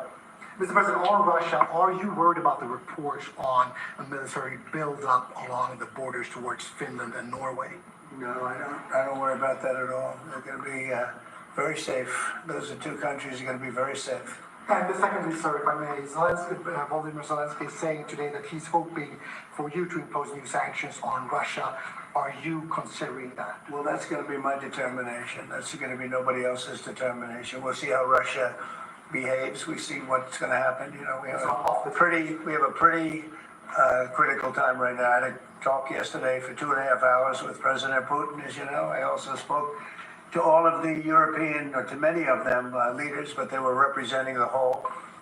And I think we had very good conversations yesterday. Please. Thanks, Mr. President. What companies have asked to be involved in building this system, and have you decided on who will be building it? Yeah, I think I'll let you answer that. You can mention some of yours from Alaska's involved, and Alaska's a big part of it because locationally it's sort of perfect. I think it's your first line of defense in certain instances, and Kevin will tell you that his state's involved. But honestly, Georgia's going to be very big. Florida's going to be very big. They're all going to be very big. Jim, do you want to talk about Indiana? Yeah, in Fort Wayne, Indiana, where I live, we make all the space satellites at L3 Harris. Across the board, we're the top manufacturing state in the country. By the way, the tariffs have been very good for auto manufacturing in Indiana. So good. but this is going to be really good for the defense industry in my state. And there's so much money involved here. There are going to be a lot of American companies involved in making the Golden Dome You might possible. also say, you're talking about the tariffs, here's some of the biggest auto plants in the world moving into Indiana, only for one reason, maybe two reasons, November 5th and the tariffs, okay? Yes, sir. But the tariffs have driven tremendous business into this country, but you have one of the biggest in the world being The built. Honda Civics, Right. the new Honda Civic made in Indiana. GM has added jobs. Eli Lilly moving pharmaceutical manufacturing from China to the United States, $27 billion. We go on and on with good news in Indiana and across the country because of the tariffs. Our country was cold as ice a year ago, and now we have the hottest country in the world. This is the hottest country in the world, nobody even close. If you look at even this last trip that I made, the respect that is paid to our country. We've went from being laughed at all over the world, and now we're the hottest country in the world by far. Dan, go ahead, please. Yes, sir, Mr. President. I think when you look at the system that you've laid out, it's an idea in your executive order of a layered defense. So you have initial ground-based missile interceptors, which are made by some of the big defense companies, Lockheed, Martin, Raytheon. But the beauty of your vision, Mr. President, is that it's layered, it's open architecture, and it goes up into space. So this is going to be some of the new defense tech companies that are very interested in it and can bring missile defense at a cost that I don't think, you said, Mr. President, is unimaginable in terms of how much lower the cost is. So it's all across the board in terms of companies. Senator Kramer and I just met with a bunch from last week that are interested in this. And you said it earlier, Mr. President, our technology sector is head and shoulders above any other place in the world, and they're going to be a key part of this, and I think that's why it makes it so exciting. Mr. President, I think one of the things that's, and you alluded to this, the new autonomous space age defense ecosystem is more about Silicon Valley than it is about big metal, right? And so what's exciting about this is it makes it available to everybody to participate, to compete. Big companies, mid-sized companies, small companies, but General Goodline is the perfect person again to sort all that out because he understands how it has to work together ultimately. And Pete, maybe we'll close with you. We have been discussing this for a long time. Peter and I used to discuss it when I was going to go on a show that he did very well and had tremendous ratings, but all he wanted to talk about was the military. He didn't want to talk about anything else. We used to talk about this. How about you closing it out? Yes, sir. I mean, like I said, without your vision, willing to say and do things when other people wanted to look away and pretend like the threat didn't exist, or be focused on foreign adventurism, some other threat that we've been told is affecting us. When you looked at the data, sir, from the Russia to the Communist Chinese and other, and their capabilities, what they're trying to do to supersede us and threaten us, how do we find the best innovators, the best military leaders, the best companies, tech companies? You mentioned open architecture. That's exactly right. So multiple companies can pour into this, sir. It's a layered defense. So if you miss at one, you catch at the next. And it integrates existing technologies that can speak to each other. So it moves quickly while also investing in further ranging space-based interceptors. So our enemies, our adversaries are going to pay a lot of attention to this, just like they have to President Trump from day one. So you're defending the homeland, defending the American people. It's going to benefit my kids and grandkids, all of ours in this room. So thank you for your leadership. We're going to charge ahead as fast as we can. Very good. Great job, everybody. Thank you. Thank you very much.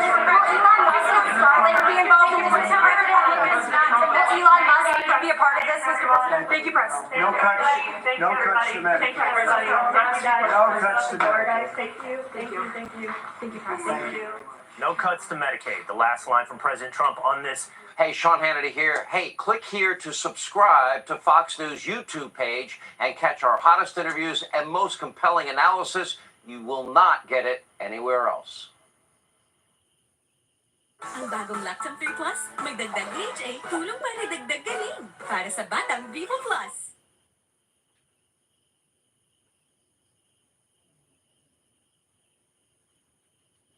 SBA and the rules set for it.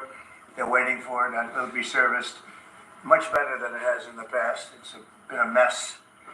And also, Bobby Kennedy, the Health and Human Services, will be handling special needs and all of the nutrition programs and everything else. Rather complex, but that's going to be headed by and handled by Health and Human Services.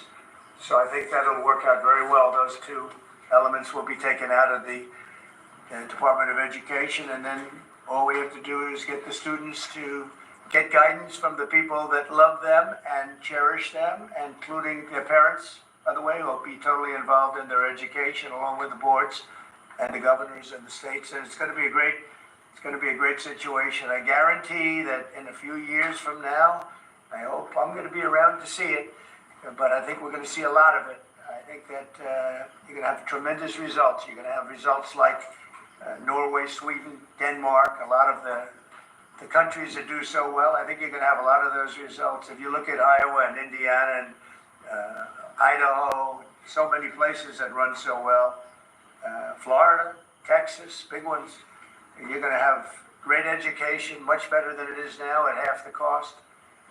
And we're not even doing it as a cost item, although you will save probably half, maybe more than that. And you're not going to be at the bottom of the list. You're going to be much higher. And maybe you'll be, I will guarantee some of the states will be at the top of the list. They'll be comparable or better than these number 1, 2, 3, 4, 5 countries, the countries that are in the top 5 positions. So that's, to me, it's very exciting, and it's been received very well. So I just wanted to tell you about the student loans and special needs. But we're here for a reason today that is very exciting, and I'm thrilled to announce that at my direction, the United States Air Force is moving forward with the world's first 6th generation fighter jet. Number 6, 6th generation. Nothing in the world comes even close to it. And it'll be known as the F-47. The generals picked a title, and it's a beautiful number, F-47. It's something the likes of which nobody has seen before in terms of all of the attributes of a fighter jet. There's never been anything even close to it, from speed to maneuverability to what it can have to payload. And this has been in the works for a long period of time. After a rigorous and thorough competition between some of America's top aerospace companies, the Air Force is going to be awarding the contract for the next generation air dominance platform to Boeing. As you know, was highly competed for. There was a lot of competition, generals, and it's been going on for a long time. Very, very tough competition, but this plane is produced numbers that nobody's ever seen before. The F-47 will be the most advanced, most capable, most lethal aircraft ever built. An experimental version of the plane has secretly been flying for almost 5 years, and we're confident that it massively overpowers the capabilities of any other nation. There's no other nation. We know every other plane. I've seen every one of them, and it's not even close. This is a next level. You know, level 5 is good. This is level 6, they say. The F-47 is equipped with state-of-the-art stealth technology. It's virtually unseeable and unprecedented power. It's got the most power of any jet of its kind ever made. Maneuverability, likewise, is there's never been anything like it, despite the power and speed. Its speed is top. So over 2, which is something that you don't hear very often. America's enemies will never see it coming. Hopefully we won't have to use it for that purpose, but you have to have it. And if it ever happens, they won't know what the hell hit them. A new fleet of these magnificent planes will be built in the air during my administration over the next couple of years. It's ready to go. They've already built much of what has to be built in terms of production, including the sheds. We'll ensure that the USA continues to dominate the skies. We've given an order for a lot. We can't tell you the price because it would give way to some of the technology and some of the size of the plane, good sized plane. This contract also represents a historic investment in our defense industrial base, helping to keep America at the cutting edge of aerospace and technology. Our allies are calling constantly. They want to buy them also, and certain allies will be selling them, perhaps toned down versions.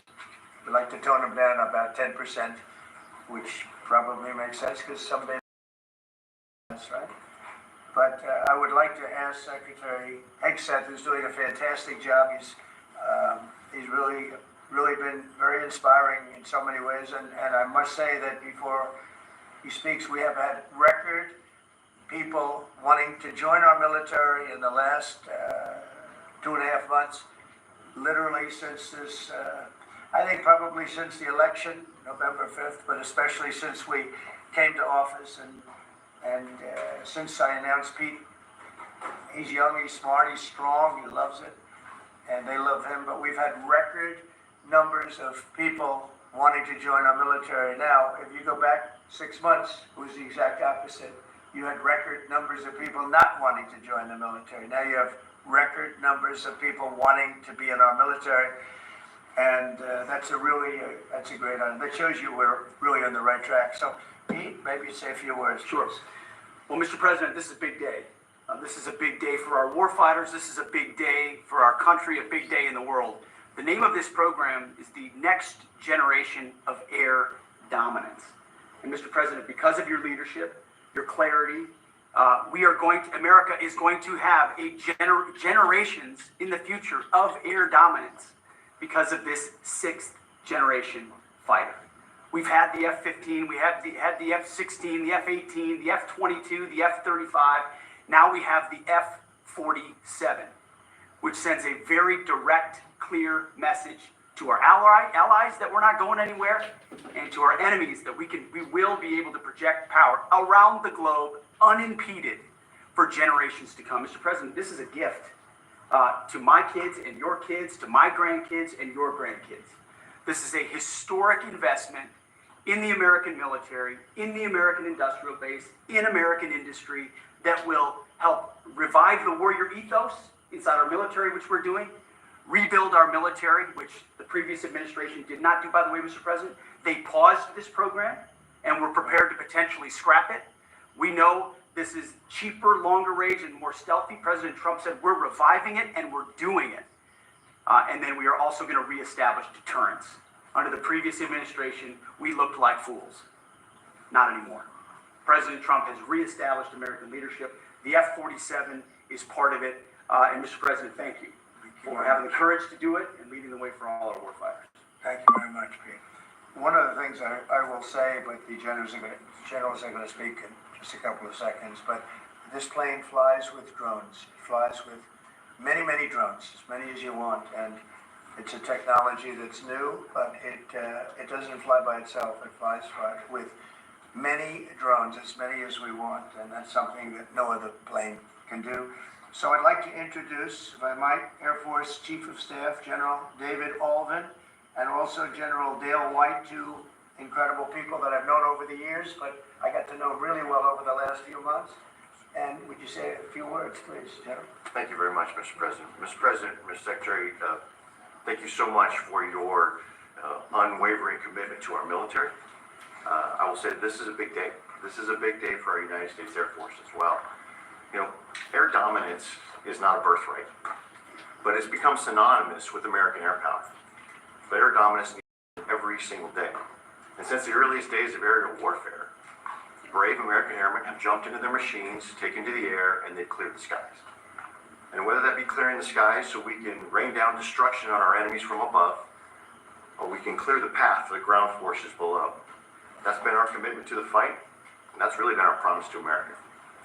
And with this F-47 as the crown jewel in the next generation air dominance family of systems, we're going to be able to keep that promise well into the future.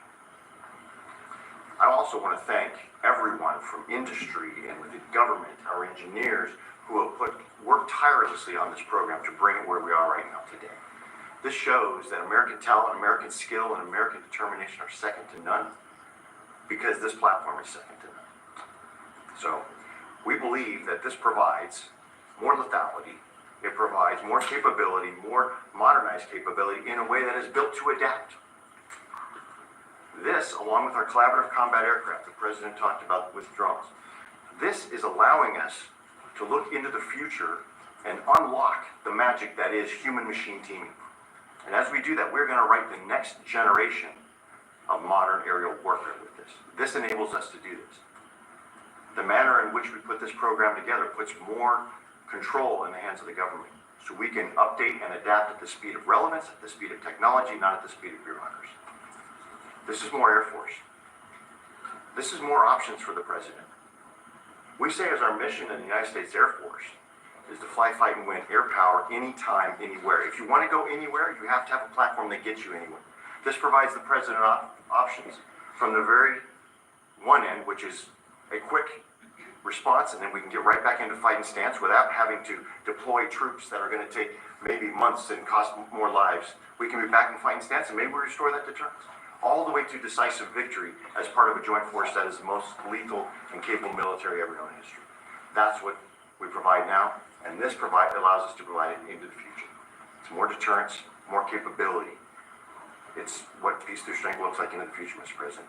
And so we're very proud to do that. And all we can say is, on behalf of the United States Air Force, let's deliver. Thank you very much. Thank you, General. Would you like to say something? No, sir, I'll just double down what the chief said. He knows what to do. Generational He knows peace. who the boss is. That's exactly right. Air's purity is what it's all about, and this is what we'll deliver. That's great. Thank you very much. Great job. We've worked together long and hard on this, and this was a big secret. In fact, we don't show too much of the plane for that reason. See what we show?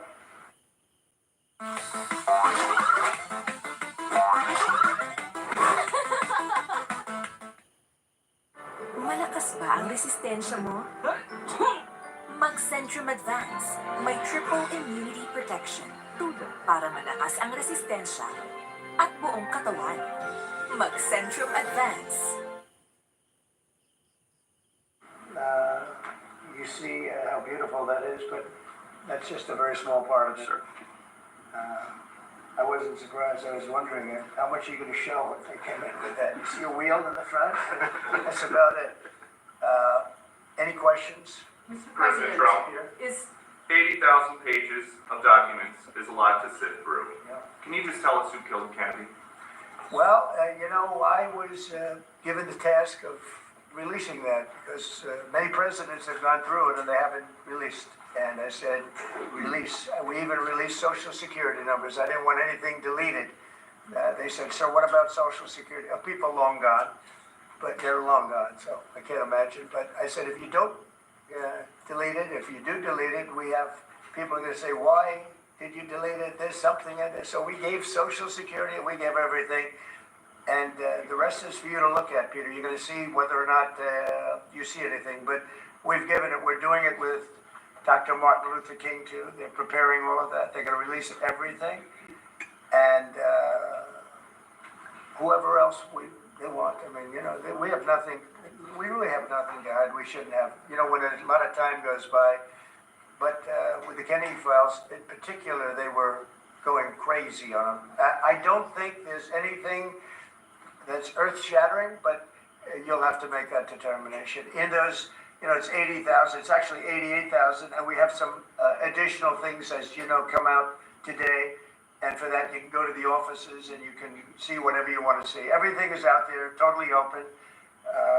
The additional stuff is available later on today. You go over to the offices and you can have it immediately, and you'll make a determination. And on something else, these Trinidad Aragua guys, because of your executive order, they are designated as foreign terrorists. Yeah.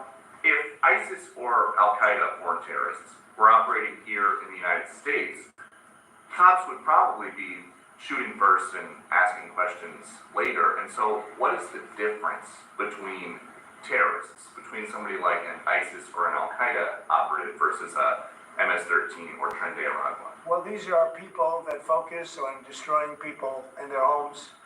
They're not as international in that sense. They're a group of thugs. They come from Venezuela. They come from the prisons of Venezuela.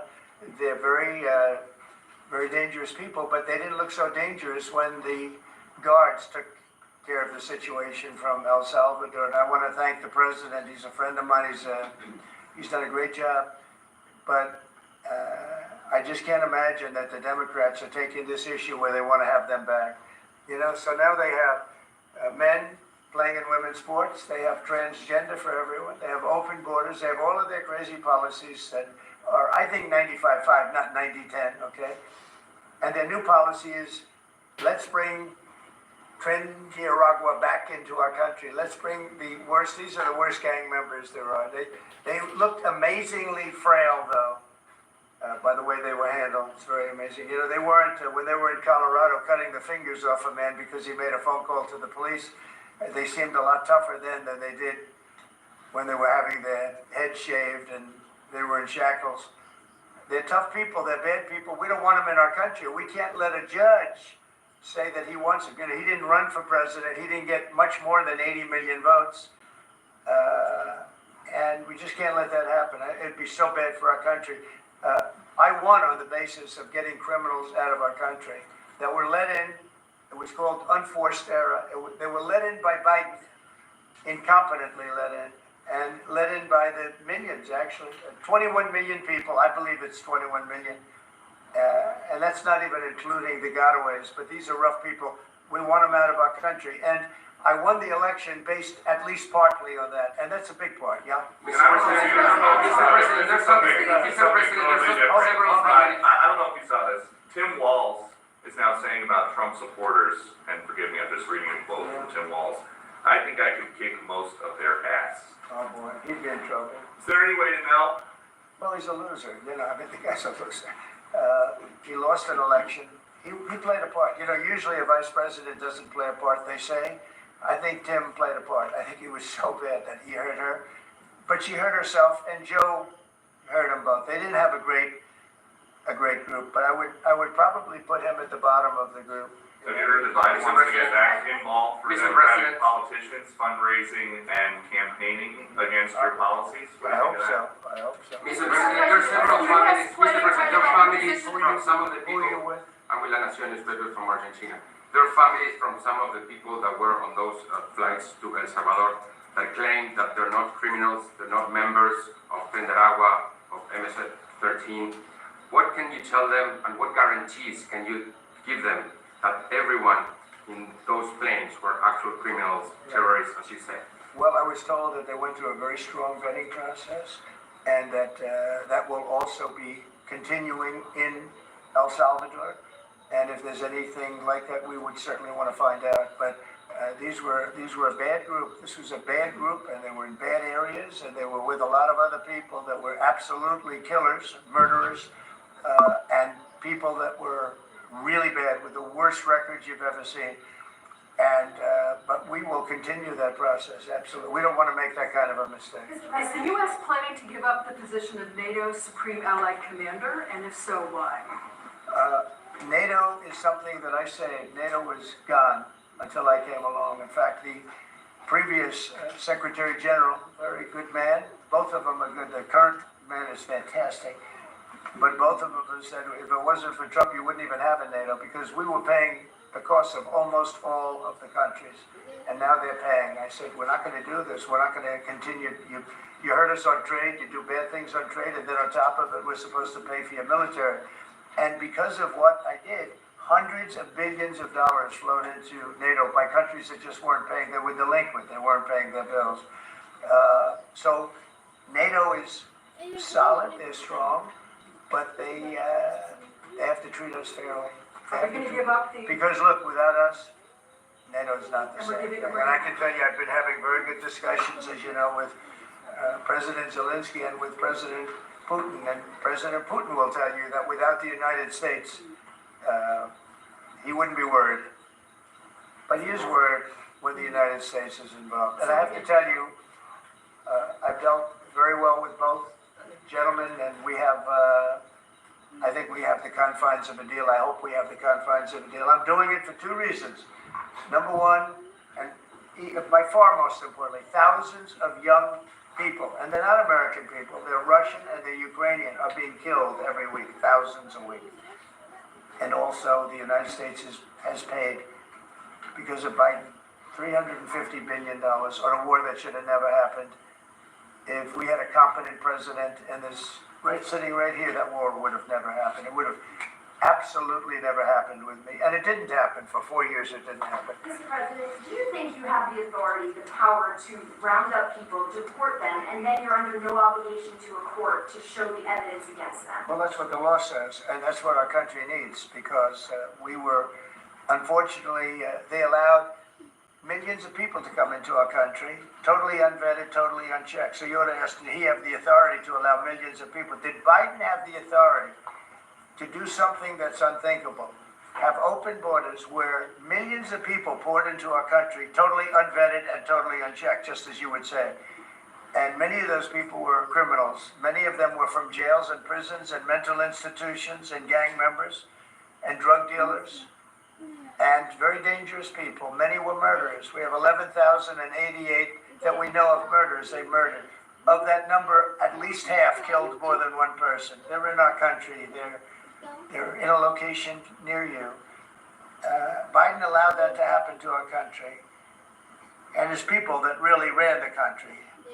And the person that operated the auto pen, I think we ought to find out who that was, because I guess that was the real president. So when you ask me if we have the authority, did Biden have the authority to allow millions of people to come into our country? Many of these people, hardened criminals at the top of the line who have caused tremendous damage in our country. You see them in New York City fighting with our police. I mean, literally having fist fights in the street with our police. These are tough, hard criminals. Many of them came out of jails, and not just South America, from all over the world. They came out from Africa, from the Congo. They came out from Asia. Not just South America, but many from South America. These are hard, tough criminals, and we have to get them out. And a judge sitting behind a bench someplace got a nice appointment. You can't take that away from the people that are responsible. Now, in this case, Marco Rubio has a lot of big decisions to make, and he's a fantastic person, a great man. I think he'll be our best. I think he has a chance to be our best Secretary of State. He's been doing incredibly. He works so hard. He's gone to so many different countries already, and he's got the authority to get bad people out of our country. And you can't stop that with a judge sitting behind a bench that has no idea what goes on, who happens to be a radical left lunatic. You think the judiciary is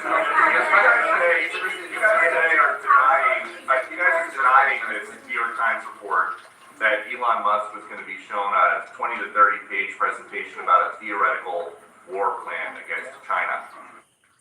Bingo! Bursting with double chocolate, orange, and vanilla. Why not just show it to Elon? Because I don't want to show it to anybody. You know, you're talking about a potential war with China. Now, I deal with these people all the time, and I'm dealing with Pete. I'm dealing with these gentlemen on numerous different airplane purchases, and I think they're all going to be great. But I don't want other people anybody seeing potential war with China. We don't want to have a potential war with China, but I can tell you if we did, we're very well equipped to handle it.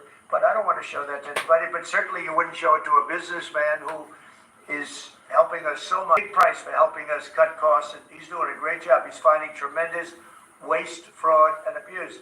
But I certainly wouldn't want, Elon has businesses in China, and he would be susceptible perhaps to that. But it was such a fake story. The New York Times is just as fake as CNN and MSDNC. And anybody read that story, people laughed at that story. Who would do such a thing? And the first thing I did is I called Susie, and I called Pete. I said, is there any truth to that? And they said, it's ridiculous.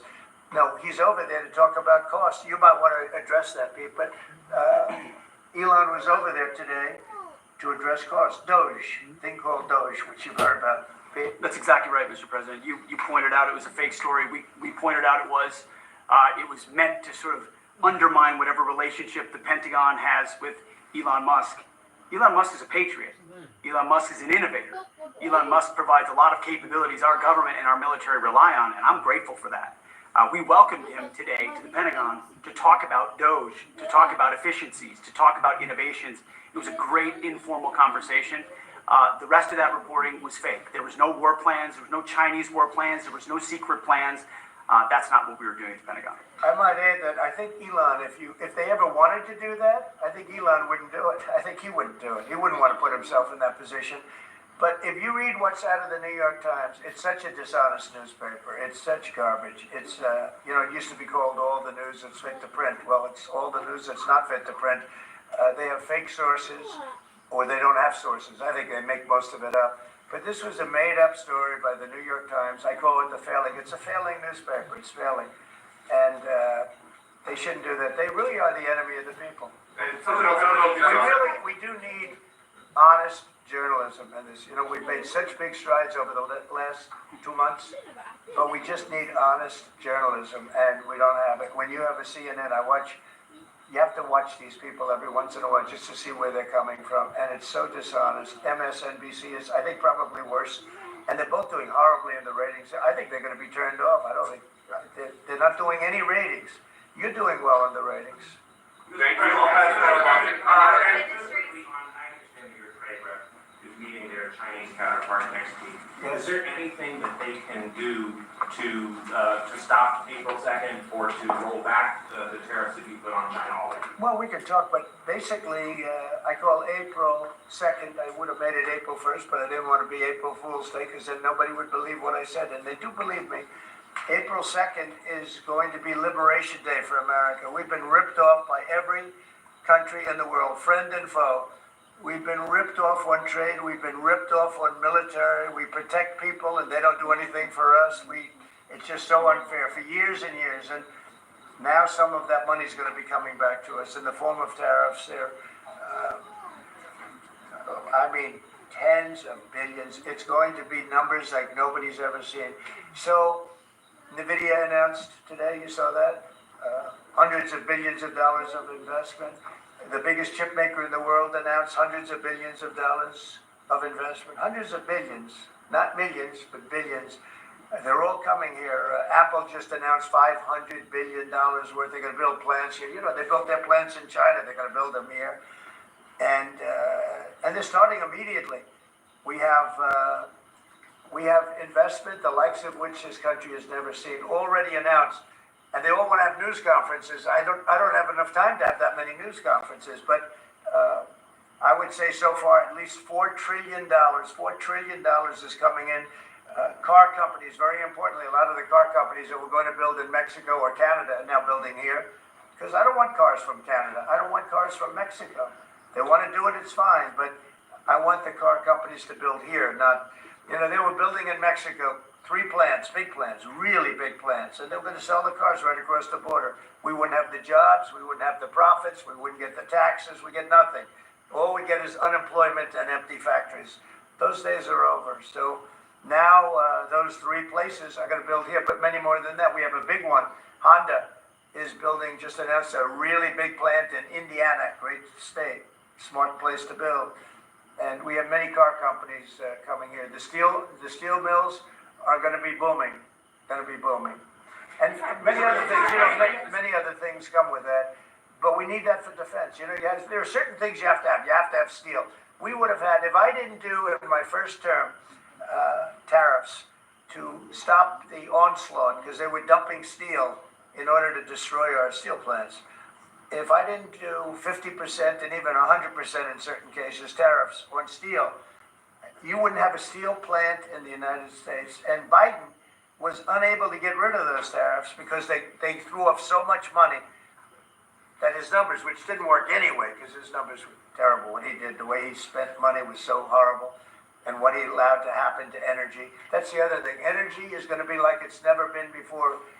Mr. Vice President is here. Do you have anything to say while you're here? Very good Vice President. I'm just here to watch the show, sir. Okay. I think airplanes are pretty cool, so I wanted to check this out. It is cool. Mr. President, to take off the trade war at this point, though. Well, I'll be speaking to President Xi. I have a great relationship with him. We're going to have a very good relationship. But we have a $1 trillion deficit because of Biden with President Xi. More than that. I mean, I've heard $1.2 trillion. We have a deficit. And I've explained that to President Xi. We also have a problem where he's allowing fentanyl to be sent into Mexico and then cross the border and, killing. I think the number is much higher than the 125, 115. I think it's closer to 300,000 people a year, and so that's a problem. But they have a tremendous surplus against the United States, and we don't want that. Mr. President, a number of industries have come to you asking for exemptions on tariffs. Is that something that is under consideration by you? Well, people are coming to me and talking about tariffs, and a lot of people are asking me if they could have exceptions. And once you do that for one, you have to do that for all. So, I mean, generally, I did something interestingly during 2 weeks ago. I gave the American car companies a break because it would have been unfair if I didn't. And everybody said, oh, he changed his mind on tariffs. I didn't change my mind. I helped our, sort of big three, big four. I helped some of the American companies. And instead of taking it properly, they said, oh, he changed it. I don't change. But the word flexibility is an important word. Sometimes there's flexibility, so there'll be flexibility. But basically, it's reciprocal. So that if China is charging us 50% or 30% or 20%, and I don't mean China, I mean anybody, any country, Canada. Nobody knows that Canada is charging our dairy farmers. They have 270% tariffs. Nobody knows that. Nobody knows that. They have up to 400%. They have a couple of tariffs at 400%. Nobody knows that. Nobody talks about that. And remember, with Canada, we don't need their cars. We don't need their lumber. We don't need their energy. We don't need anything from Canada. And yet it costs us $200 billion a year in subsidy to keep Canada afloat. So when I say they should be a state, I mean that. I really mean that. Because we can't be expected to carry a country that is right next to us on our border. It would be a great state. It would be a cherished state. The taxes for Canadian citizens would go down in less than half. Master your business with QuickBooks Online Advanced. Drink Mogu Mogu. Sale code under the cap on mogumogu.com to win amazing prices. Try now. They don't spend money on military because they think we're going to protect them. There are many things that they do, like icebreakers. They want us to provide icebreakers for them. Oh, that's wonderful. So, the Canada, they're very tough traders too. I want to just tell you, all the people, they're tough traders. They trade very tough. And, the expression I use is, some people don't have the cards. I used that expression about a week and a half ago, right?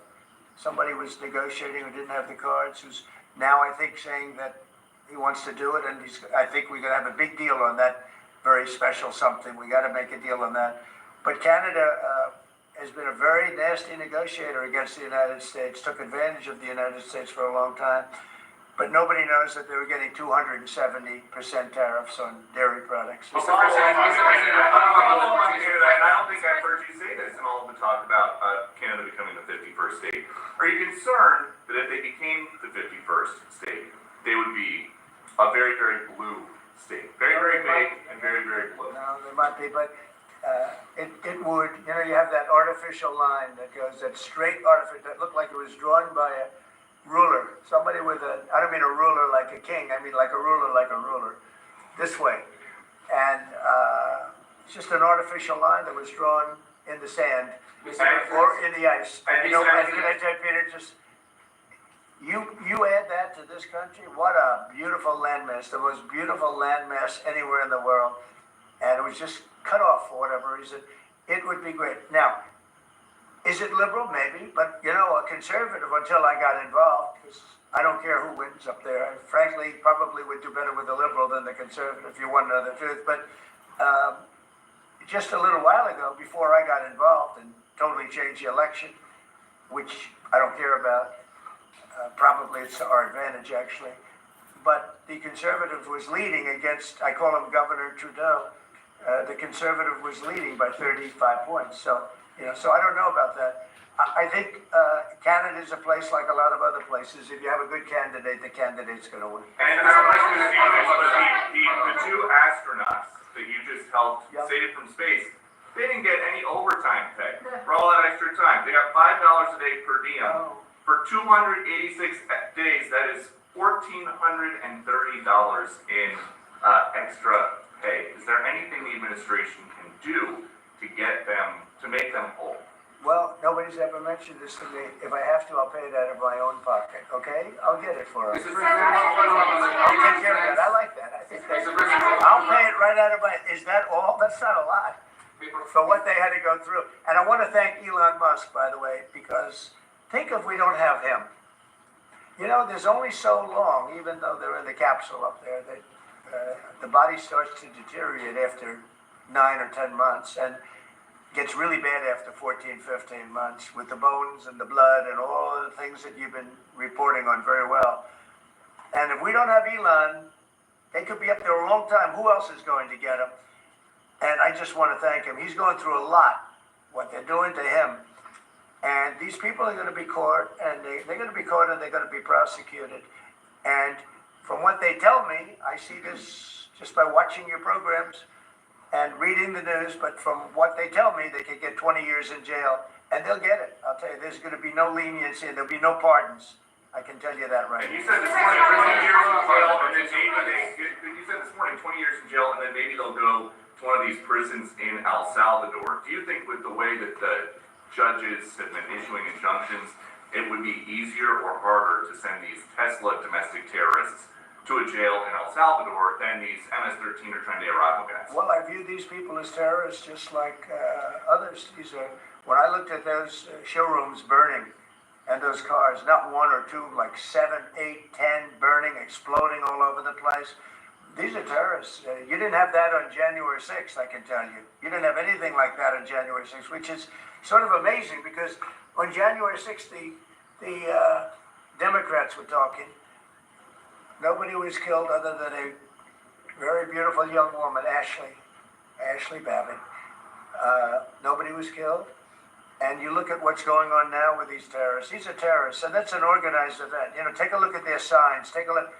They're all made by the same sign company. A nice, expensive job.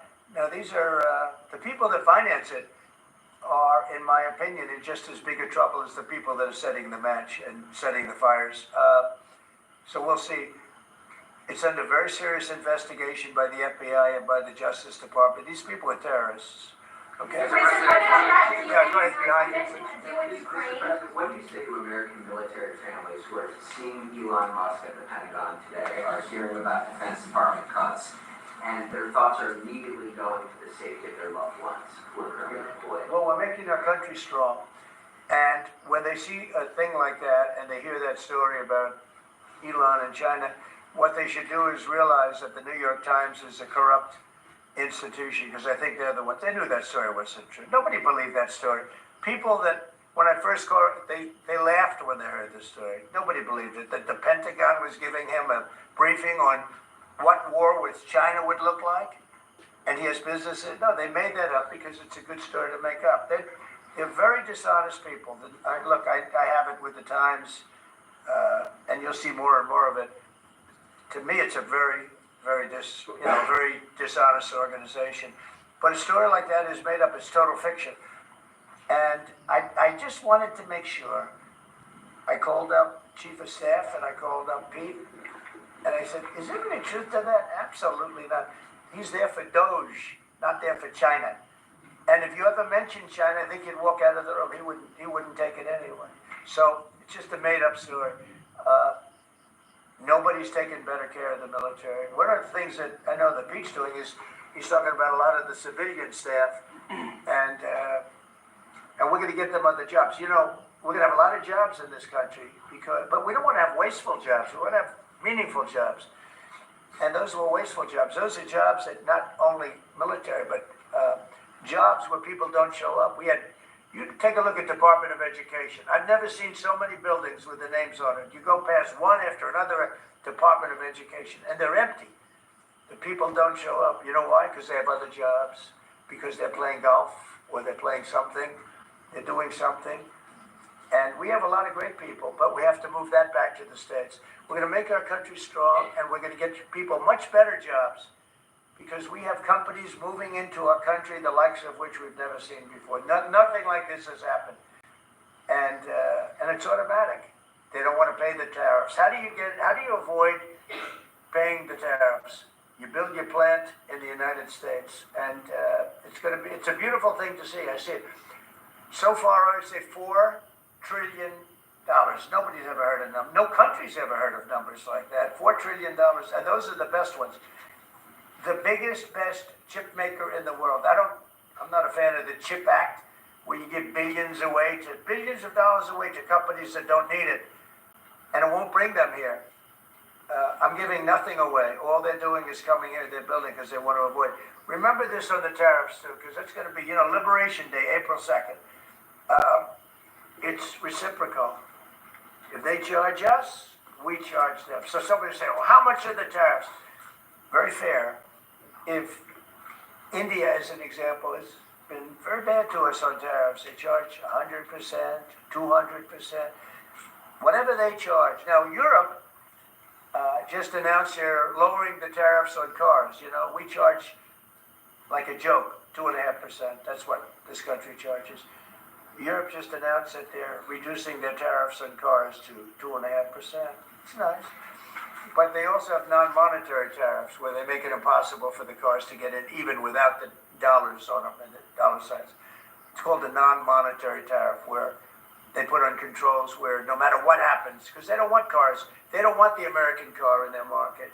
And yet they send us millions of cars. They send us big agriculture. They don't want our agriculture. They don't want anything from us. European Union's very tough.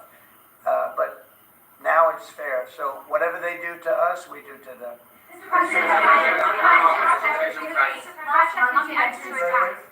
Russia continues to attack Ukraine.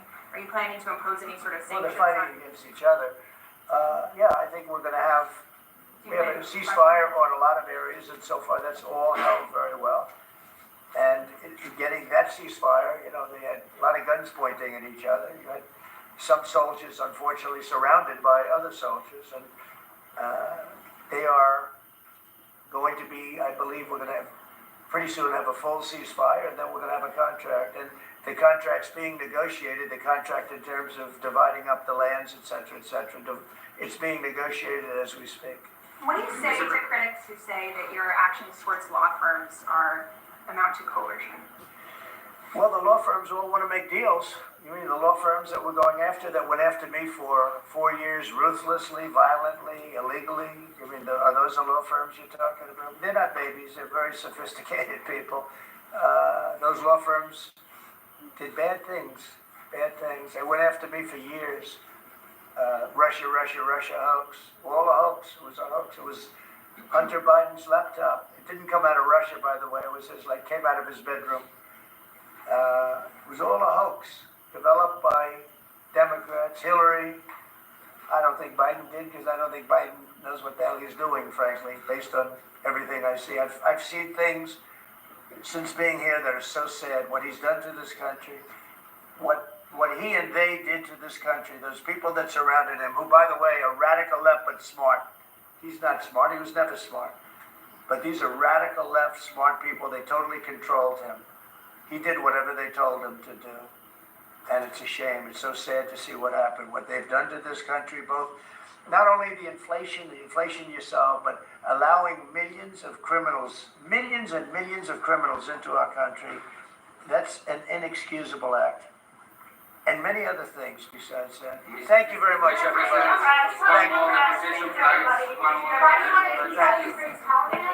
Thank you. Thank you. Thank you very much.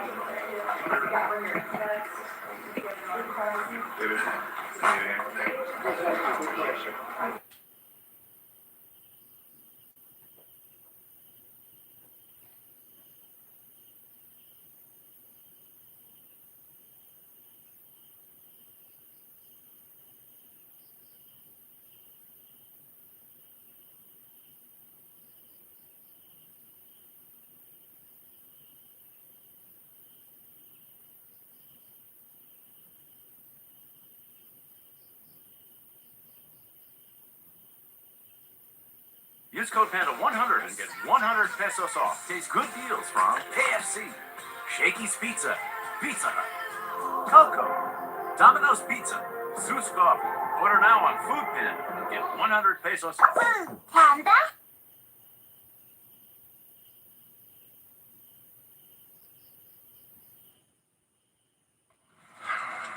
You know this gentleman, one of the truly great legends of our time, my book.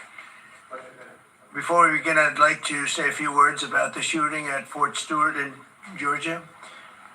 As you know, 5 people were seriously wounded and 2 very, very seriously hurt around 11 o'clock this morning. The shooter is now in custody, and the Army Criminal Investigation Division is on site to ensure that the perpetrator of this atrocity, which is exactly what it is, will be prosecuted to the fullest extent of the law. The entire nation is praying for the victims and their families, and hopefully they'll fully recover, and we can put this chapter behind, but we're not going to forget what happened. We're going to take very good care of this person that did this, horrible person.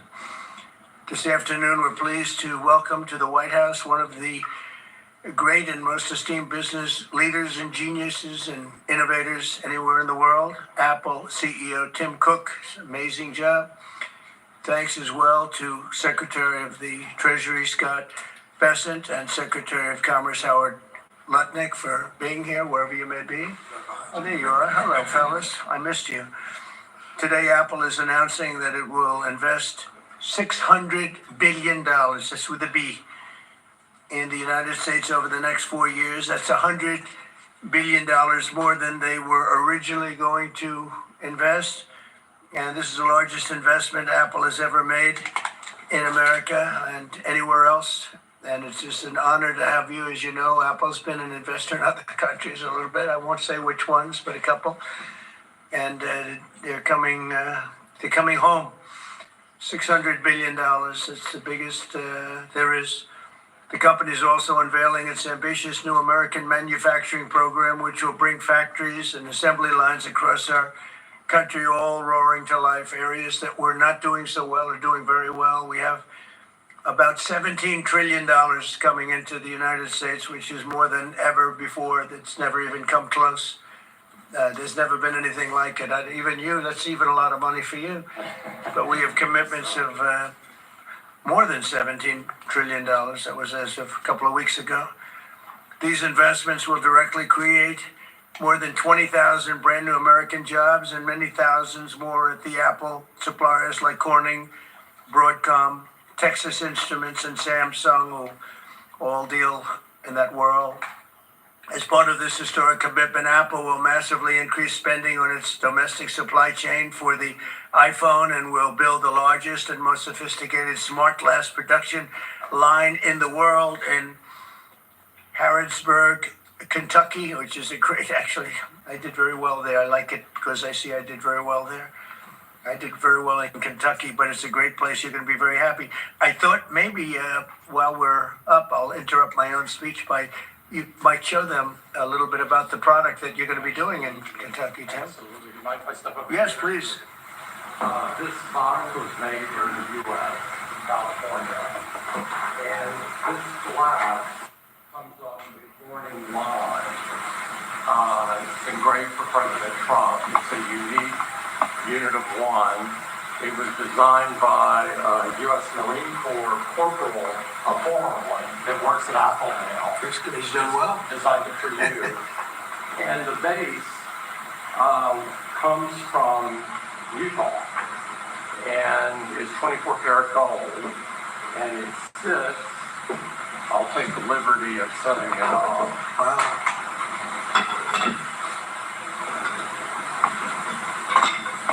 Well, there we go. Congratulations. Thank you very much. It's Thank you so fantastic. much. Great people of Kentucky. You're going to find it a great place to do business, too. It's fantastic. Isn't that nice? We're doing these things now in the United States instead of other countries, faraway countries. This is a significant step toward the ultimate goal of ensuring that iPhones sold in the United States of America also are made in America. With the mass infusion of capital it's announcing today, Apple will also build a 250,000 square foot server manufacturing facility in Houston and invest billions of dollars to construct data centers across the country from North Carolina to Iowa to Oregon. That's big stuff. Apple will also open state-of-the-art manufacturer economy. It's going to be a manufacturing academy in Detroit, and that's a great place to do. Well, you know, big things are happening in Michigan and Detroit. They're coming in because of what we've done with the, I call it the great big beautiful bill. I added one word, great. But we have probably the biggest, most comprehensive piece of legislation ever passed. It's going to mean unbelievable numbers of jobs and no jobs on, think of this, whether it's tips or overtime or Social Security, no tax. So no tax on tips, no tax on Social Security, no tax on overtime. And it's just a small bit of it. For Apple and others businesses, we're talking about the deductions and all of the things. And actually for people, they go out and buy a car, first time it's ever been done. We talk about deductions for companies, but they're going to be able to deduct interest when they borrow money to buy a car, if it's made in America. It has to be made in America. So it is amazing. And one of the reasons I think I can say that Apple's coming here is the legislation we just passed with this kind of investment. Apple will also open other facilities, rare earth magnets from Texas, and build, oh, I love that you're doing this. I love that. I love that. And build a brand new rare earth recycling line in Mountain Pass, California. I know that area. That's where they have a lot of truly rare earth. That's fantastic. I love that. And Apple will help develop and manufacture semiconductors and semiconductor equipment in Texas, Utah, Arizona, and New York. For years, Americans have watched as many of our leading tech giants built their factories overseas and exported American jobs abroad. But under the Trump administration, we're doing everything possible to make this the best place on earth to build a factory or grow businesses. I'm allowing them to build electric producing plants with their factory, because otherwise they'd have to hook into the grid. And I think it's one of the biggest things we've done, where you can build, Tim, your own electricity. You become your own electric manufacturer, and that goes along with the plant. So you become a utility. So congratulations, now you're in the utility. I hope they don't value your company based on utility, but that's okay. You're going to be making your own electricity, and as you probably know, for much of this and many of the things that we're doing, especially the AI, they would need actually double the electricity that the country now produces for everything. So it's massive electric, and they're going to be able to make their own, and they're getting very fast approvals. Lee Zeldin is doing a fantastic job, including with a 100% expensing on the one big beautiful bill. In return, we're asking our businesses to invest in America, and they're coming in at levels that we've never seen before. So I don't know when it shows up, but there are a lot of factories and a lot of plants that are either under construction or soon will be starting construction. So can't tell you exactly when, but I want to be around in about a year from now and 2 years from now, because we're going to see an explosion, I think, like this country has never seen before. Never. Today's announcement is one of the largest commitments in what has become among the greatest investment booms in our nation's history, and we've got the hottest country anywhere in the world. You know, I told you the story that, and Tim, I'll tell you, but I went to the Middle East, and I was with Qatar, I was with UAE, and the King of Saudi Arabia, all great leaders. And then I went to NATO and saw many great leaders, and we just finished that about 4 weeks ago. Virtually everyone said, in effect, that we were a dead country 1 year ago. America, this was a dead country. We were dying, we were dead. And now you've got the hottest country anywhere in the world. This would have never happened except for certain people. Thank you very much. I appreciate it. NVIDIA is investing $500 billion to go along with Apple, $600 billion. $600 billion. Micron, great company, is investing $200 billion. IBM is investing more than $150 billion. SoftBank is investing substantially more than $100 billion. TSMC is investing $200 billion. Johnson & Johnson, $55 billion. Merck, Stellantis and General Motors are putting many, many billions in. They haven't determined the final number. And many other countries are investing tens of billions of dollars. And I'm not going to give you the whole list because the list is too long to read. But it's hundreds of billions and even trillions. I mean, it's trillions of dollars that's being invested right now. Last week, it was announced that our economy grew at 3% in the second quarter, and consumer confidence is surging. Blue-collar wages are rising rapidly. Costs are way down. You know, I listen to these horrendous frauds on CNN and various other fake news networks, and they say costs are up. No, costs are down. Gasoline is down. It's going to soon, I believe, be less than $2 a gallon. It's around $2.40 right now, many places other than California where they tax you out of business, but and a couple of others. But gasoline is way down. The price of groceries are down. How about eggs? When I first came here, my first week, the press hit me very hard on eggs. Eggs had quadrupled or something. I said, I didn't know about it. Give me a chance. I've just been here for 4 days. Well, eggs are down. Everything's down. Price is down. The only thing that's up is stock prices. That's really up, and that's through the roof. The stock market has been hitting all-time records, all-time highs. Last week, it was announced that our economy grew at levels that we haven't seen in a long time, but the real levels of growth are going to be judged in a year from now when you start seeing some of these incredible plants, because we have car plants opening. They're coming in from Canada, from Mexico, and from all over the world. And they're coming in because they like the way the election worked out, but they also like the fact that they don't want to pay tariffs. And the tariffs, I think, we're taking in hundreds of billions of dollars in tariffs. I won't be so specific other than to say, because we don't even know what the final number is. We just made a deal, as you know, with the EU where they're paying hundreds of billions of dollars. Japan paying hundreds of billions of dollars, and numerous other countries paying hundreds of billions of dollars. And we're not even completed there. And as you know, they found 25 billion 3 weeks ago. They said, we have a surplus of $25 billion. And they said, where did this come from? I said, check the tariffs. And they checked. They said, you're right. That's where it came from. And we've really just started. This is just in its infancy.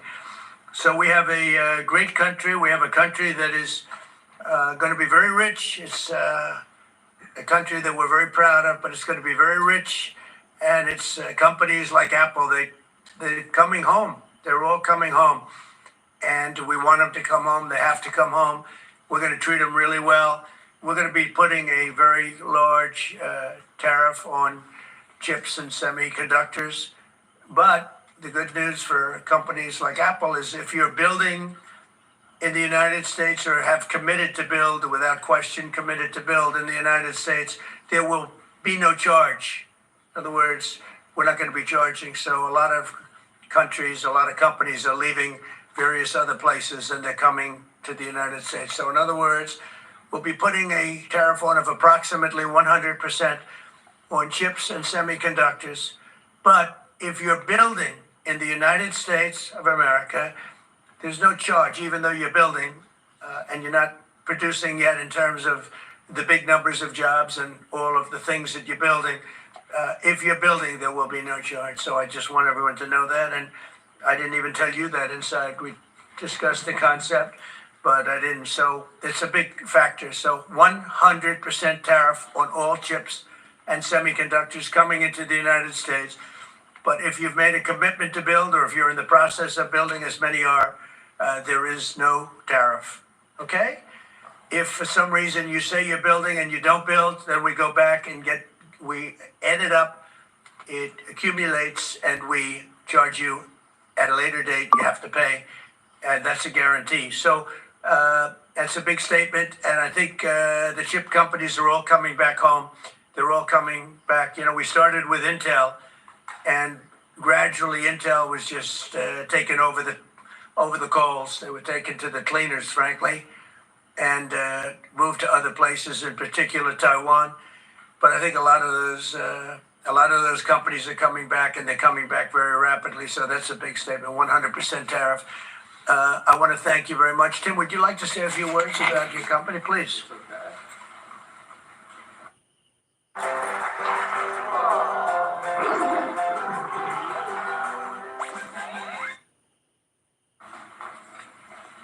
Good afternoon, everyone. Mr. President, thank you very much for having me here today. You've been a great advocate for American innovation and manufacturing. I'm grateful for your leadership and your commitment. That's a commitment we share at Apple because American innovation is central to everything we do.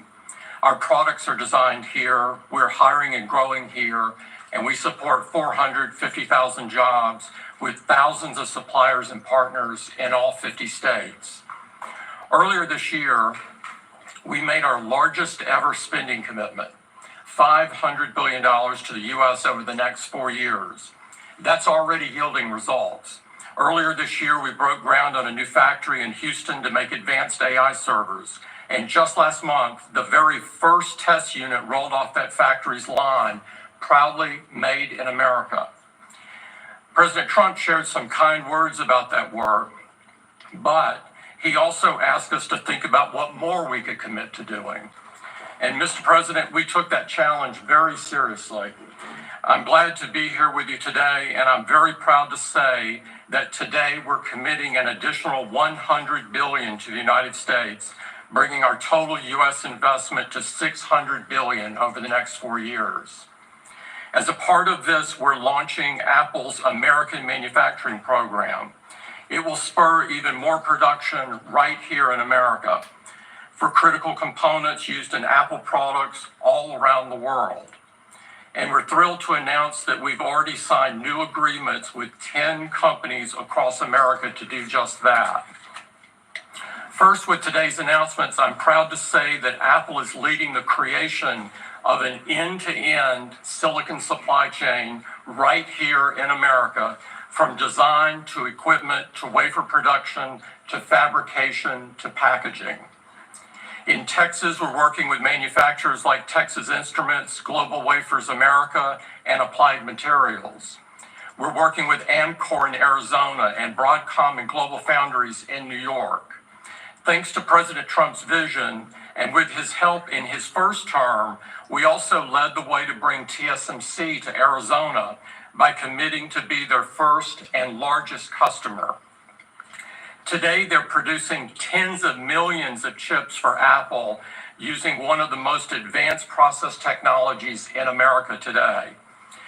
We're going to keep working with our suppliers to move even more of this incredibly advanced work to America. And this year alone, American manufacturers are on track to make 19 billion chips for Apple in 24 factories across 12 different states. Second, we're committed to buying American-made advanced rare earth magnets developed by MP Materials, which will become part of Apple's devices shipped around the world. MP is the only fully integrated rare earth producer in the United States, and with this partnership, they'll be significantly expanding their flagship facility in Fort Worth, Texas. We're also thrilled to work together on a cutting-edge rare earth recycling line in Mountain Pass, California. And third, in Kentucky, we've worked with our partners at Corning to build the world's largest and most advanced smartphone glass production line. And I'm pleased to announce that very soon, this is for the first time ever, every single new iPhone and every single new Apple Watch sold anywhere in the world will contain cover glass made in Kentucky. In addition to the American Manufacturing Program, we're also significantly growing our investments in AI, including expanding data center capacity in North Carolina, in Nevada, in Iowa, in Arizona, and Oregon. So we're going to keep making investments right here in America. We're going to keep hiring in America. And we're going to keep building technologies at the heart of our products right here in America. Because we're a proud American company, and we believe deeply in the promise of this great nation. Thank you all, and thank you, President Trump, for putting American innovation and American jobs front and center. Thank you, sir. Great honor. Thank you. Very much. Thank you. Appreciate it. What a job he's done. What a job. Incredible. I want to thank you very much, and thank you, JD, for helping along. Good job. Really good job.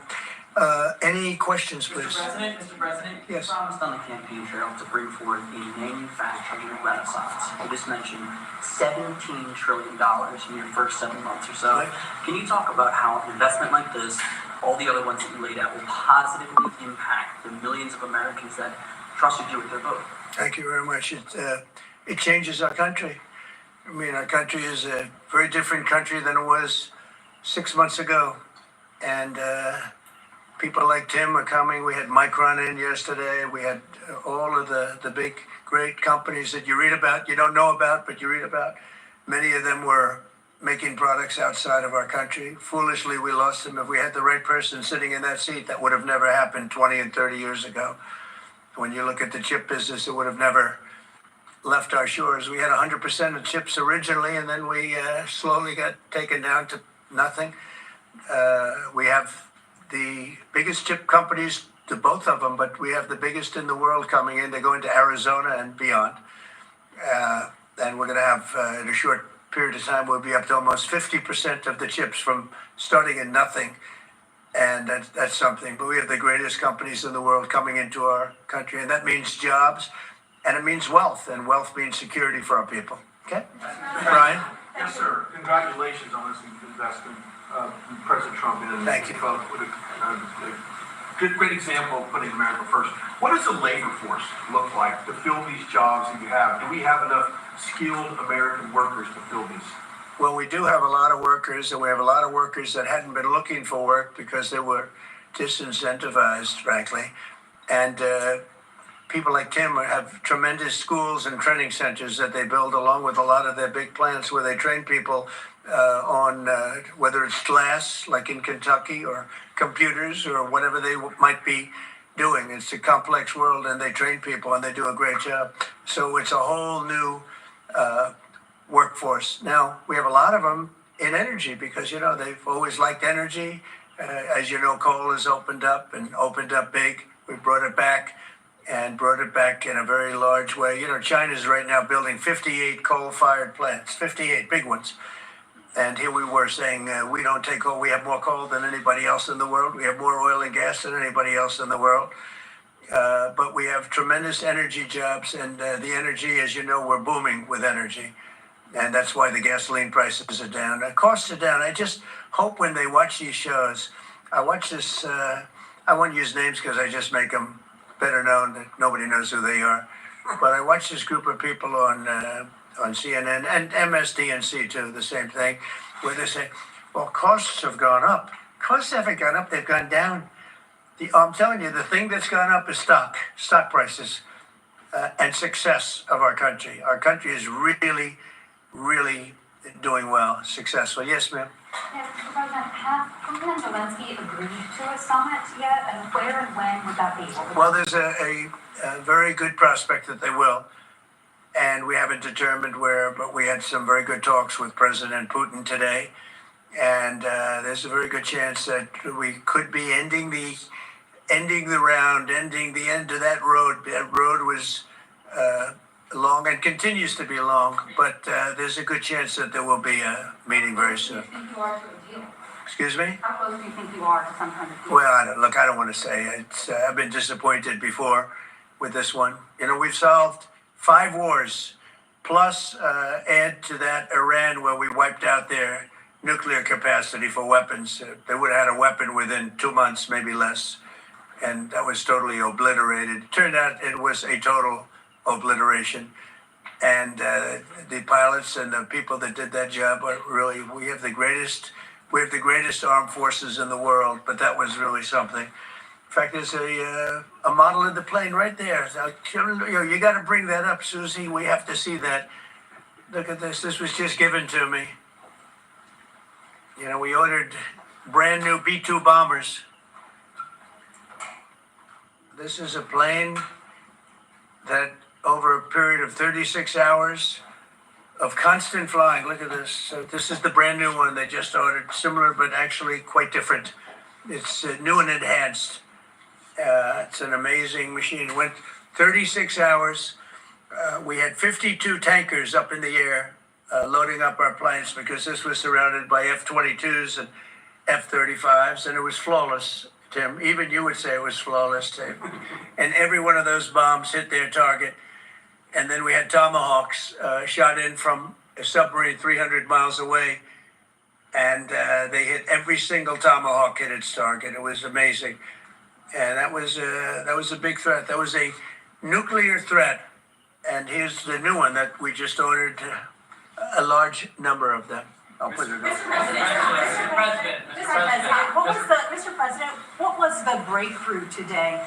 Did Vladimir Putin make some kind of concession that he hasn't been willing to make before? I don't call it a breakthrough. I mean, we've been working on this a long time. There are thousands of young people dying, mostly soldiers, but also, missiles being hit into Kiev and other places. But in terms of soldiers, I think Russia's lost over 20,000 since the beginning of the year. 20,000.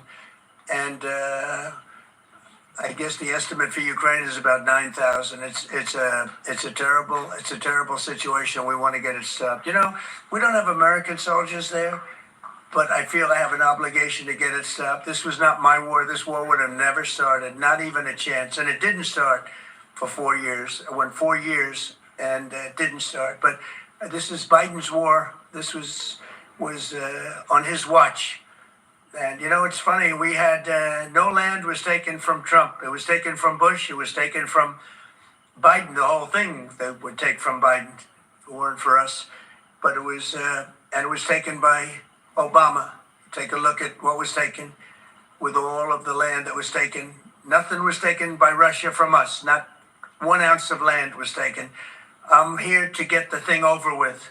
It would have never started if I were president. And we're here to get it stopped and get the death stopped. Yeah, please. President, in the past, you said you would know if Putin was acting in the wrong. What gives you any confidence that he is or isn't doing that this time around? Can't answer the question yet. I'll tell you in a matter of weeks, maybe less. But we've made a lot of progress. And as you know, we put a 50% tariff on India on oil. They're the second largest. They're very close to China in terms of the purchase of oil from Russia. But so I don't know if that had anything to do with it, but we've had very productive talks today. Yes, ma'am? Basta may bingo, Go na go sa sarap! kaya play mo na rin. President Trump, on federalizing DC, are you considering taking over the DC police? Is that an option on the table? We're considering it, yeah, because the crime is ridiculous. I could show you a chart comparing DC to other locations, and you're not going to want to see what it looks like. It was just up on television, actually, they were showing it. Now, we want to have a great, safe capital, and we're going to have it. And that includes cleanliness, and it includes other things. We have a capital that's very unsafe. We just almost lost a young man, beautiful, handsome guy that got the hell knocked out of him the night before last. And I'm going to call him now. We wanted to give him a little recovery time. We just put a call into him. They're calling back in a little while, but he went through a bad situation, to put it mildly, and there's too much of it. We're gonna do something about it. So whether you call it federalized or what, and that also includes the graffiti that you see, the papers all over the place, the roads that are in bad shape, the medians that are falling down, the median in between roads that's falling down. We're going to beautify the city. We're going to make it beautiful. And what a shame. The rate of crime, the rate of muggings, killings, and everything else, we're not going to let it. And that includes bringing in the National Guard, maybe very quickly, too. Do you want Congress to look at overturning the DC Home Rule Act? We're going to look at that. In fact, the lawyers are already studying it. We have to run DC. This has to be the best run place in the country, not the worst run place in the country. And it has so much potential. And we're going to take care of it. You're going to be safe. You're going to be safe walking down streets. You're not going to get mugged. Mr. President, if you do reach a deal with Ukraine and Russia, would you drop the additional tariffs on India? Well, we'll determine that later. But right now they're paying a 50% tariff. Okay. Yeah, please. One for Mr. Cook as well. Yeah, please. Sure. The president wants a made in the USA iPhone. What are the chances that you can actually make that happen? Well, if you look at the bulk of it, we're doing a lot of the semiconductors here. we're doing the glass here, we're doing the Face ID vodka here, so there's a ton of it. And we're doing these for products sold elsewhere in the world. And so there's a lot of content in there from the United States. So what about the whole thing? We're very proud of it. Can you make the whole thing? Is just the final assembly that you focus on. And that will be elsewhere for a while.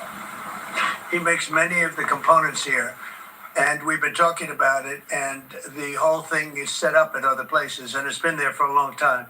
So in terms of cost and all, but I think we may incentivize him enough that one day he'll be bringing that. But he brings most of the stuff. Look, he's not making this kind of an investment anywhere in the world, not even close.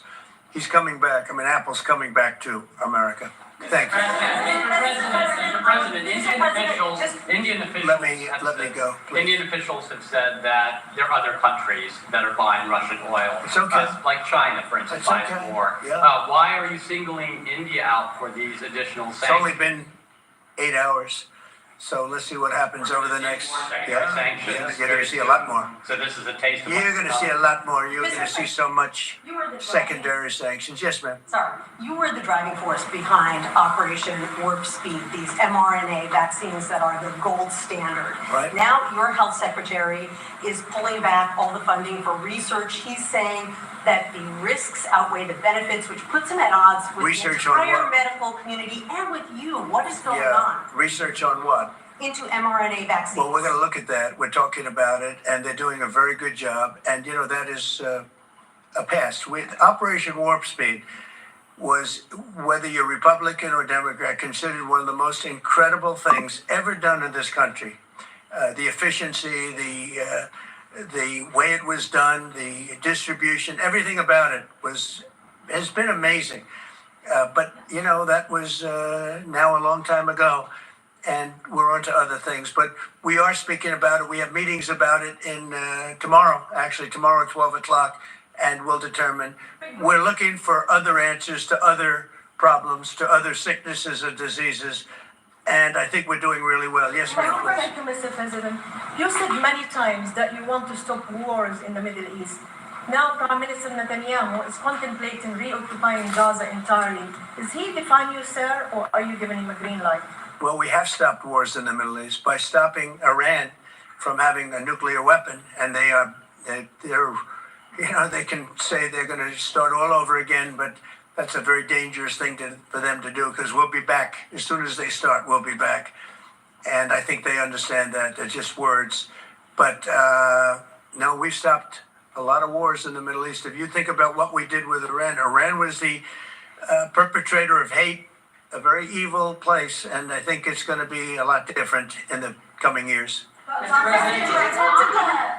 India penalties, do you have any similar plans to enact more tariffs on China as it relates Could to their happen. purchases? Could happen. Depends on how we do. Could happen. Brian, I've got an entertainment-based question for you. A few weeks ago, Stephen Colbert announced that he was leaving his show. Howard Stern announced that he and Sirius XM Radio are parting ways. Do you think the hate Trump business model that's been in the entertainment business is going out of business because it's not popular with the American people? Well, it hasn't worked, and it hasn't worked really for a long time, and I would say pretty much from the beginning.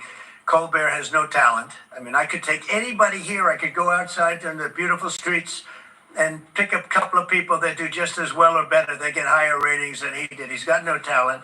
Fallon has no talent. Kimmel has no talent. They're next. They're going to be going. I hear they're going to be going. I don't know, but I would imagine because they get, you know, Colbert has better ratings than Kimmel or Fallon. You know that. Howard Stern, it's a name I haven't heard. I used to do a show. We used to have fun, but I haven't heard that name in a long time. What happened? He got terminated? Yeah, they're in a separate way because I think what they're offering salary-wise is real low than what he's getting. You know when he went down? Whenever you want. You know when he went down? No, before. When he endorsed Hillary Clinton, he lost his audience. People said, give me a break. He went down when he endorsed Hillary Clinton. Mr. President, Have you started interviewing Fed candidates yet? Yeah, we've started the interviewing process. Scott and I and Howard, a lot of people, JD, we have some great candidates. It's probably down to 3. He doesn't want the job. He said, do you like this job better? Yes, sir. I mean, he was a candidate, but I don't think he'll take it. I really don't think he'd take it, actually. Candidates from Wall Street, Mr. President? Yeah, essentially, we're all from Wall Street, aren't we? You know, when you get right down to it, the term Wall Street. Yeah, please. Yep, major tax cuts permanent.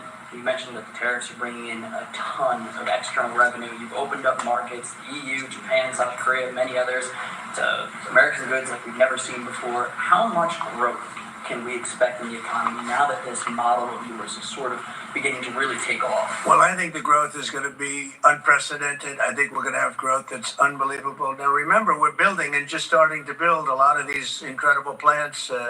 We talked about the electric facilities that we're building, the generating plants, electric generating plants are massive, and they're going to be great, and they're going to sell excess electricity into our grid. So we're going to be having much more electricity than we ever had, and those plants are going to be taken care of individually. I know Tim is building one in one of his big factories, but especially for AI because it needs so much electricity. So I appreciate the question very much, and I think the growth is going to be unprecedented. Mr. President, can you have a phone call with Andrew Cuomo? City Can you Mayor speak to Olin, Andrew or- Cuomo? I haven't. No, I haven't. Mr. President, have you been briefed on what Ghislaine Maxwell told Todd Blanche? No, I haven't. Have You don't not. know whether I it don't came know. up in the I know conversation Todd is or a not? very respected person all over the country, all over the world legally, so I don't know. Mr. President. Yeah, please go ahead. Will the new Fed governor be temporary? We're probably going to go with a temp and then a permanent, I think. Are the two? So the temp is going to be named, I'd say, over the next 2-3 days, and then we're going to go permanent. Are the two Kevins the leading contenders for the permanent spot for the chair? Well, the two Kevins are absolutely, yeah, they're both very good. Mr. President. The two Kevins, it's very good. Mr. President, is Vice President Vance hosting a gathering this evening to talk about how to respond to the Epstein situation? Is he working on what? Is he hosting some kind of gathering of top advisors this evening to talk about how to respond to the Epstein situation? I don't know. I could ask you that question. I don't know of it, but I think here's the man right here. I saw it reported today, and it's completely fake news. We're not meeting to talk about the Epstein situation, and I think the reporter who reported it needs to get better sources. Look, the whole thing is a hoax. It's put out by the Democrats because we've had the most successful 6 months in the history of our country.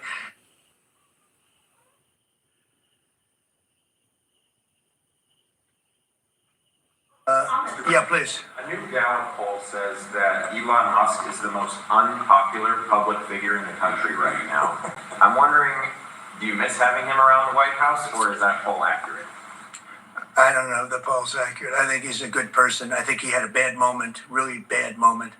But he's a good person. I believe that. President Trump, are you keeping that 10 to 12 day deadline? China facing potential secondary sanctions for Yeah. Russian oil. Then having that tariff or sanction rather or not hinges on what going forward? It may happen. I mean, I don't know. I can't tell you yet, but we did it with India. We're doing it probably with a couple of others. One of them could be China, yes. Are you keeping that 10 to 12 day deadline that you had given Russia after today's talks? Yeah, we're pretty much getting close to it right now, but we're having very serious talks right now about getting out of Ukraine, getting it settled, getting it ended. Should have never started, would have never started. If I were president, it would have never started. I want to thank Tim Cook. He's a great, great man, a visionary, a businessman, just about every quality he can have other than athleticism. I don't know about that. But I'm not 100% sure about you. You're a good athlete. I'll bet you're pretty good. I think he's good at everything, but I want to thank you very much, Tim. Congratulations. Thank you all very much. Thank you. Switch na sa up to 14 days long-lasting bango ng Del Fabric Softener.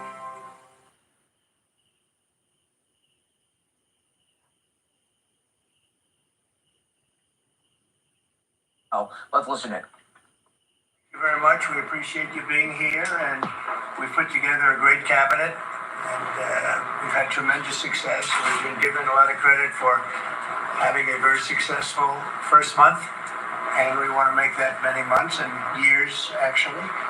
But we're going to have many good months, and we're going to have many good years, I hope, and we're going to solve a lot of problems. We're doing very well with Russia, Ukraine. President Zelensky is going to be coming on Friday.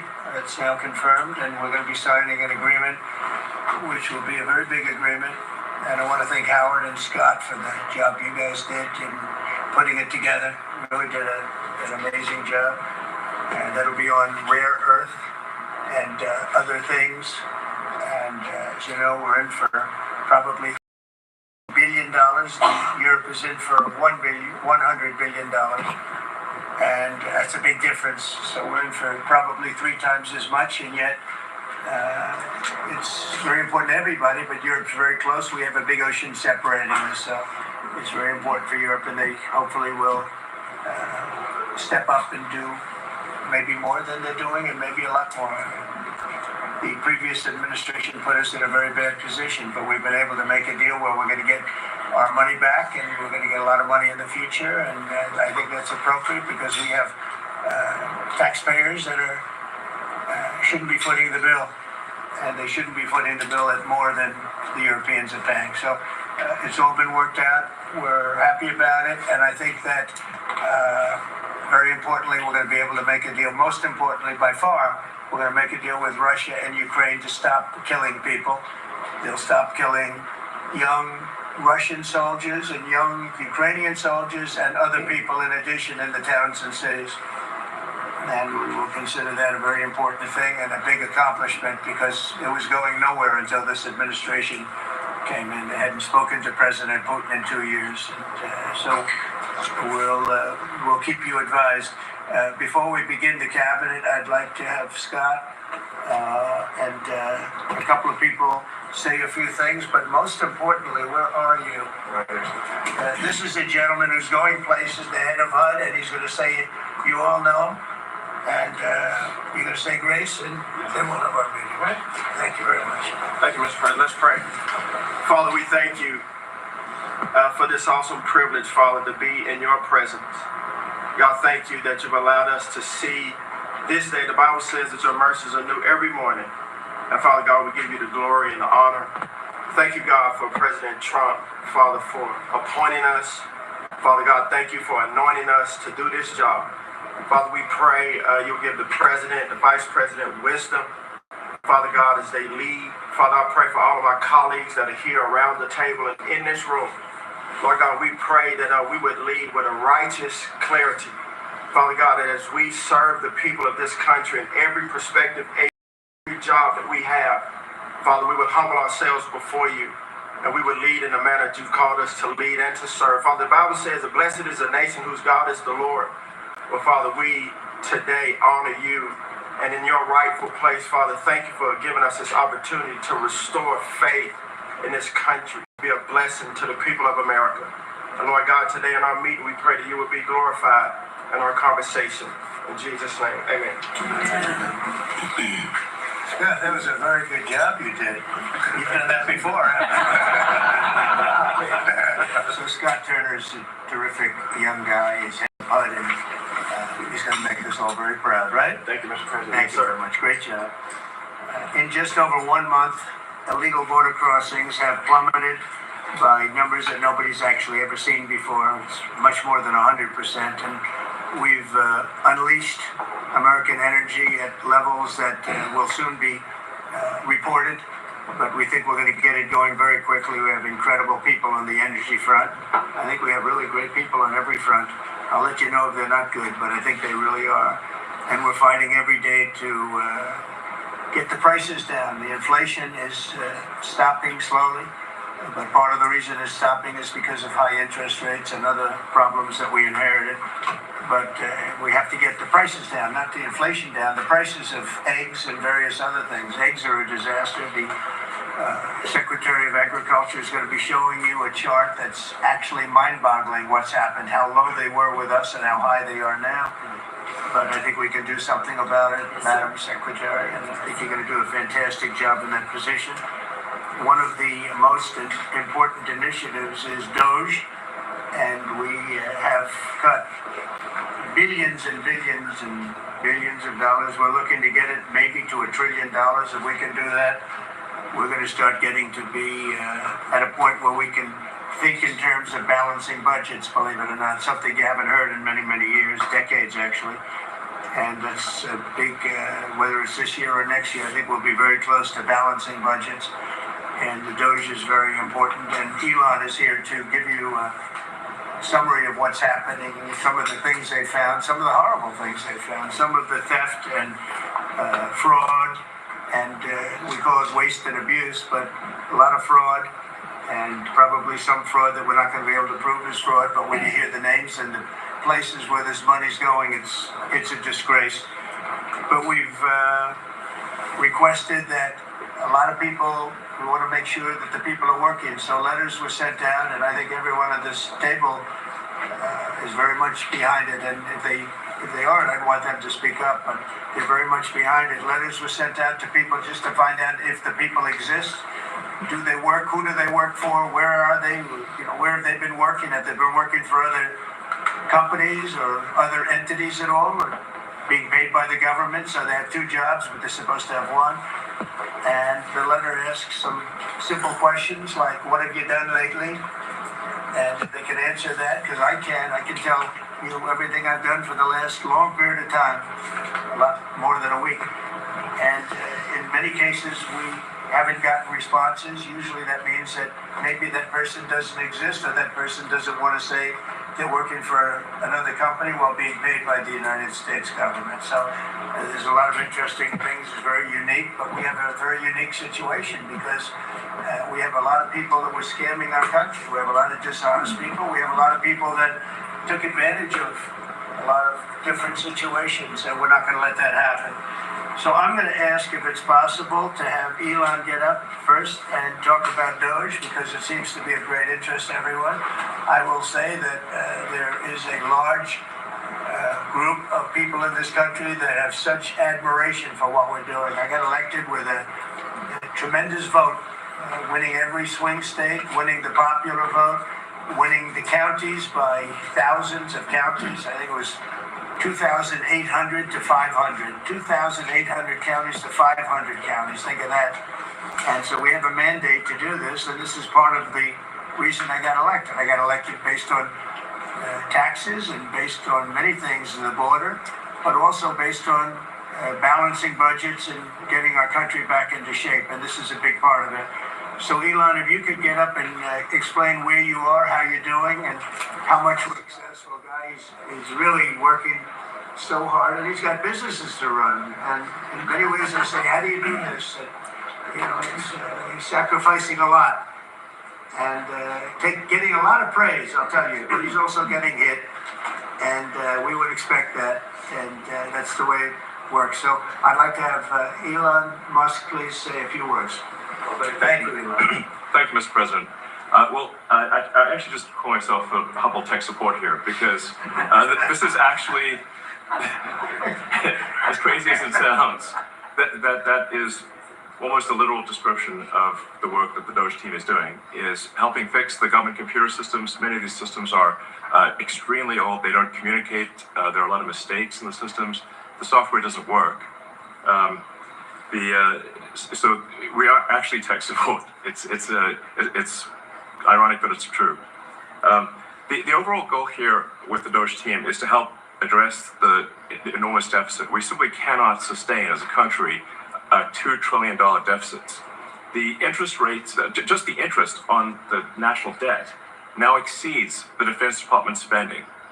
We spend a lot on the Defense Department, but we're spending like over $1 trillion on interest. If this continues, the country will become de facto bankrupt. It's not an optional thing, it is an essential thing. That's the reason I'm here. And taking a lot of flack, and getting a lot of death threats, by the way. I mean, like, stack them up, you know. But if we don't do this, America will go bankrupt. That's why it has to be done. I'm confident at this point, knock on wood, you know, knock on my wooden head, there's a lot of wood up there, that we can actually find $1 trillion in savings. That would be roughly 15% of the $7 trillion budget. And obviously that can only be done with the support of everyone in this room. And I'd like to thank everyone for your support. Thank you very much. This can only be done with your support. So it's really, DOGE is a support function for the president and for the agencies and departments to help achieve those savings and to effectively find 15% in reduction in fraud and waste. And we bring the receipts. So people say, like, well, is this real? Just go to doge.gov. We line item by line item, we specify each item. So, and I should say, we will make mistakes. We won't be perfect, but when we make a mistake, we'll fix it very quickly. So, for example, with USAID, one of the things we accidentally canceled very briefly was Ebola prevention. I think we all want Ebola prevention. So we restored the Ebola prevention immediately, and there was no interruption. But we do need to move quickly if we're to achieve a $1 trillion deficit reduction in financial year 2026. It requires saving $4 billion per day, every day, from now through the end of September. But we can do it, and we will do it. Thank you. Would you have any questions of Elon while we're on the subject of DOGE? Because we'll finish off with that. And if you would have any questions, please, we'll finish off with that. And if you would have any questions, please ask. You could ask me or Elon. Go ahead, please. Thank you, Mr. President. Thank you, Mr. Musk. I just wanted to ask you that President Trump put out a Truth Social today saying that everybody in the cabinet was happy with you. I just wondered if you had heard otherwise, and if so, what are you doing to address those any dissatisfaction? So this would let the cabinet speak just for a second. Is anybody unhappy with Elon? If you are, we'll throw them out of here.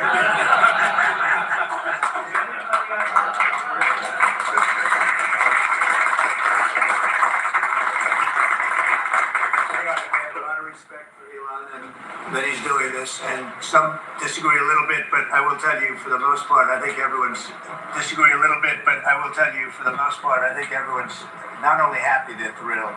So go ahead, Elon. Grateful. Ever. Literally. So, I do not give false praise. This is an incredible group of people. I don't think that such a talented team has actually ever been assembled. I think it's literally the best cabinet that the country's ever had, and I think the company should be incredibly appreciative of the people in this room. Thank you. Go ahead, please. Yeah. Mr. President, thank you, Mr. Musk.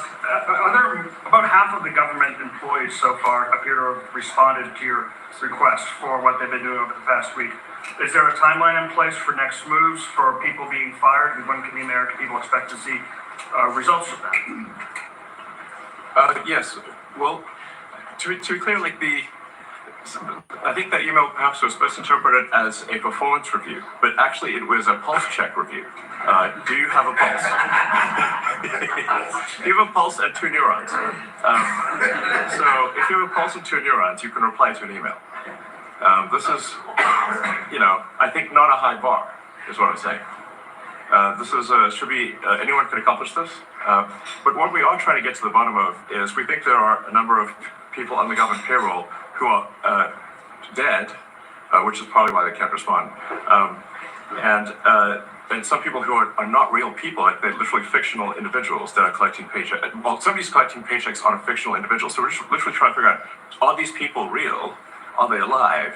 And can they write an email?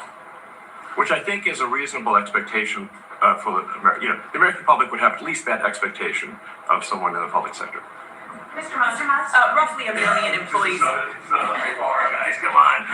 Roughly 1 million employees have responded so far to this email. Does that mean that the remaining 1 million or so federal employees now risk being terminated? And is it your understanding and expectation when you post a directive on X that the cabinet secretaries will follow that order? Because several agencies have instructed employees that this is voluntary or not to respond.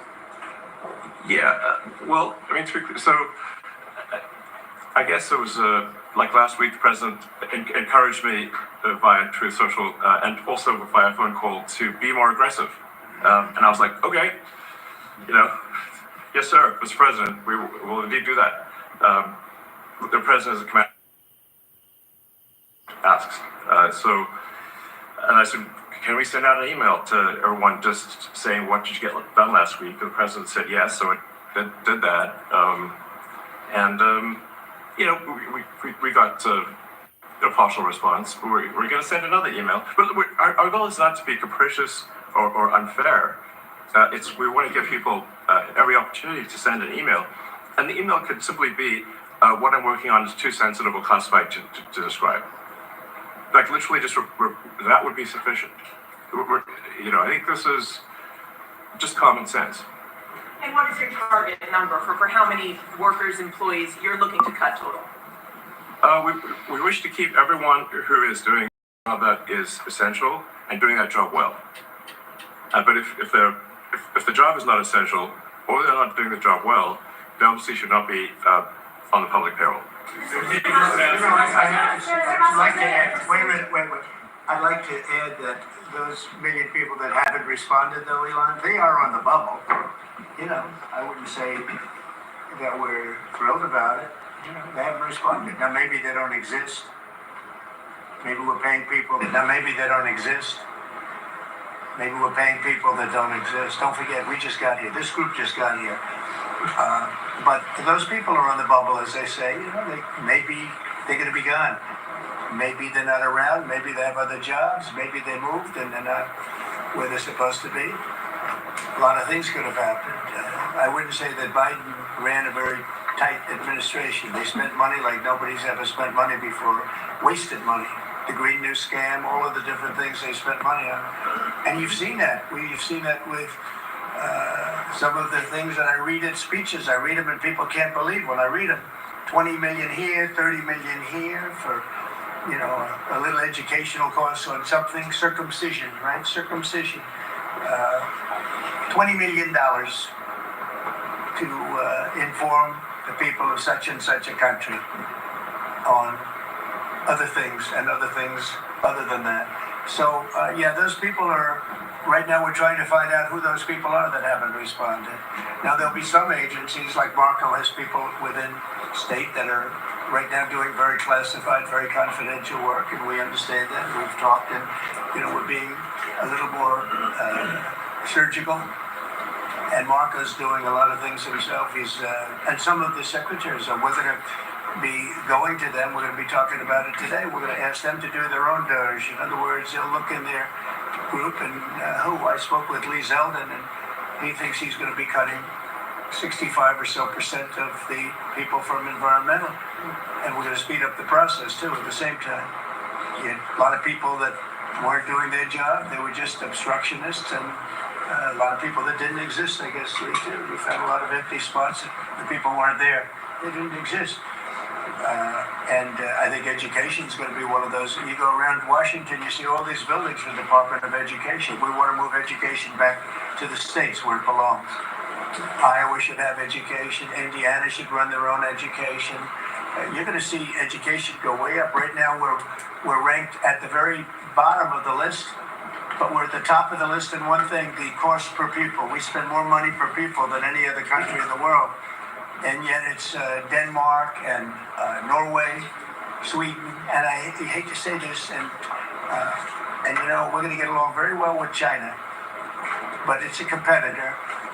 They're at the top of the list. They're among the top 10 usually, and they're a very big country, so we can't use that as an excuse, right? Because we're a very big country too, but we were ranked last time under Biden. We were ranked 40 out of 40. They do the 40 certain nations that they've done for a long time. It seems to be 40 for whatever reason, and we were ranked number 40. A year ago we were 38, then we were 30. Now we hit 40. And so we're last in that, and we're first in cost per pupil. So I would say that's unacceptable. Lawrence, you have something? Mr. President, I know you like this, and I know it's early, so which department are you most impressed with? And then to Mr. Musk. That's the first one. Mr. Musk, which department have you received the most resistance from? Mr. President, well, I think both of those questions are a little bit... Well, you're a pretty controversial guy. Look, it's very early. Right now, I think I'm impressed with everybody. So far, everybody. If I wasn't in the first month, and some of them just got here, they just got approved 2 days ago, right? But I think I'm very impressed with everybody. So far, I'm very happy with all of the choices. I think that Elon has done incredibly with some groups, and some groups are much easier than others. It is true. State is a, very difficult situation. We're right now negotiating very successfully, I think, with Russia and with Ukraine, and we have a lot of countries involved, and we have to be a little bit careful what we do and who we're terminating. But Marco is doing that I think he's going to be very precise. We're cutting down government. We're cutting down the size of government. We have to. We're bloated. We're sloppy. We have a lot of people that aren't doing their job. We have a lot of people that don't exist. You look at Social Security as an example. I mean, you have so many people in Social Security where, if you believe it, they're 200 years old. And what we're doing is finding out our checks going out for that. And if somebody cashing those checks, who's maybe 35 years old, okay? So there's a lot of dishonesty, there's a lot of fraud. But I think at this moment, I'll take Elon off the spot. I think that he's impressed. He said it very well, better than I can say it, that he's impressed with the people in this room, very impressed. And I am too, and it's too early to say, but I think everybody's on board. They all know. We want to balance a budget. We want to have a balanced budget within a reasonably short period of time, meaning maybe by next year or the year after, but maybe even sooner than that. Mr. President, your number one issue was the border. We just got new information that they're doxing our federal agents. They're putting their personal information out there, these activists, and they're disrupting the operation. So you got Trinidad Alger running all Well, we across have the country. activists, that's true. So what are we going to do about the activists? Yeah, a lot of those activists are acting illegally, and we'll give that to our Attorney General, and she'll take a look at that very strongly. But we're also having tremendous support from Border Patrol, from ICE. The ICE agents have been unbelievable. Border Patrol, their leadership at Border Patrol has been incredible, and they're working very well. And as you know, and I saw you reporting it this morning, actually, we set records on the least number of illegal aliens coming in, migrants coming into our country that we've had in more than 50 years. And we did this all within a period of weeks because we took over a mess. The world was pouring in. And remember, they were coming in from jails and prisons and mental institutions and insane asylums, and they were gang members and drug dealers. Anybody wanted to come in, they could. And from not just South America, from all over the world. So it's amazing what they've done. And Christie and Tom Holman, the job they've done has been absolutely amazing. We set records for... and we want people to come into our country, by the way, but they want to come in, they have to come in legally. I want that to be really understood. We want people in our country, but they have to come in legally. Can I follow on that, Mr. President, about the Trump gold card idea that you unveiled yesterday? I'll be like... I await more information, but the question is, does this reflect a view on your part that the American immigration system has never been properly monetized as you feel it should be? Well, not so much monetized. It hasn't been properly run. I get calls from, as an example, companies where they want to hire the number one student in a school. A person comes from India, China, Japan, lots of different places, and they go to Harvard, the Wharton School of Finance, they go to Yale, they go to all great schools, and they graduate number one in their class. And they made job offers, but the offer is immediately rescinded because you have no idea whether or not that person can stay in the country. I want to be able to have that person stay in the country. These companies can go and buy a gold card, and they can use it as a matter of recruitment. At the same time, the company is using that money to pay down debt. We're going to pay down a lot of debt with that. And I think the gold card is going to be used by, not only for that, I mean, they'll be used by companies. I mean, I could see Apple. I've spoken with Tim Cook, and by the way, he's going to make a $500 billion investment in the country only because of the results of the election. And I think because of tariffs. He's going to want to be in the country because of tariffs. Because if you're in the country, there is no tariff. If you're out of the country, you got to pay tariffs. And that's going to be a great investment, I think, that he's making. I know it's going to be a great investment. But we have to be able to get people in the country, and we want people that are productive people. And I will tell you, the people that can pay $5 million, they're going to create jobs. They're going to spend a lot of money on jobs. They're going to have to pay taxes on that too. So they're going to be hiring people. They're going to be bringing people in and companies in. And I don't know, maybe it will sell like crazy. I happen to think it's going to sell like crazy. It's a bargain. But we'll know fairly soon. I think Howard and Scott, a few of you really are responsible for it. But Howard, if you want to discuss that for a couple of minutes, I think I'd like to have you. I think it's going to be a very successful program. This is commerce. So the EB-5 program, which has been around for many years, had investment of $1 million into projects in America. And those projects were often suspect. They didn't really work out. There wasn't any oversight of it. And so for $1 million investment, you got a visa and then you came into the country and ended up with a green card.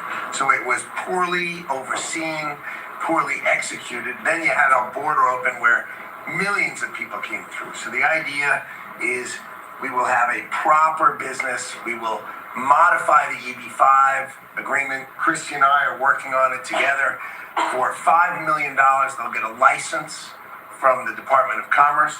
Then they'll make a proper investment on the EB-5, right? And we think Scott and I will design the EB-5 investment model because Scott and I are the best people together to do that. So this is joint. This is exactly the Trump administration. We all work together.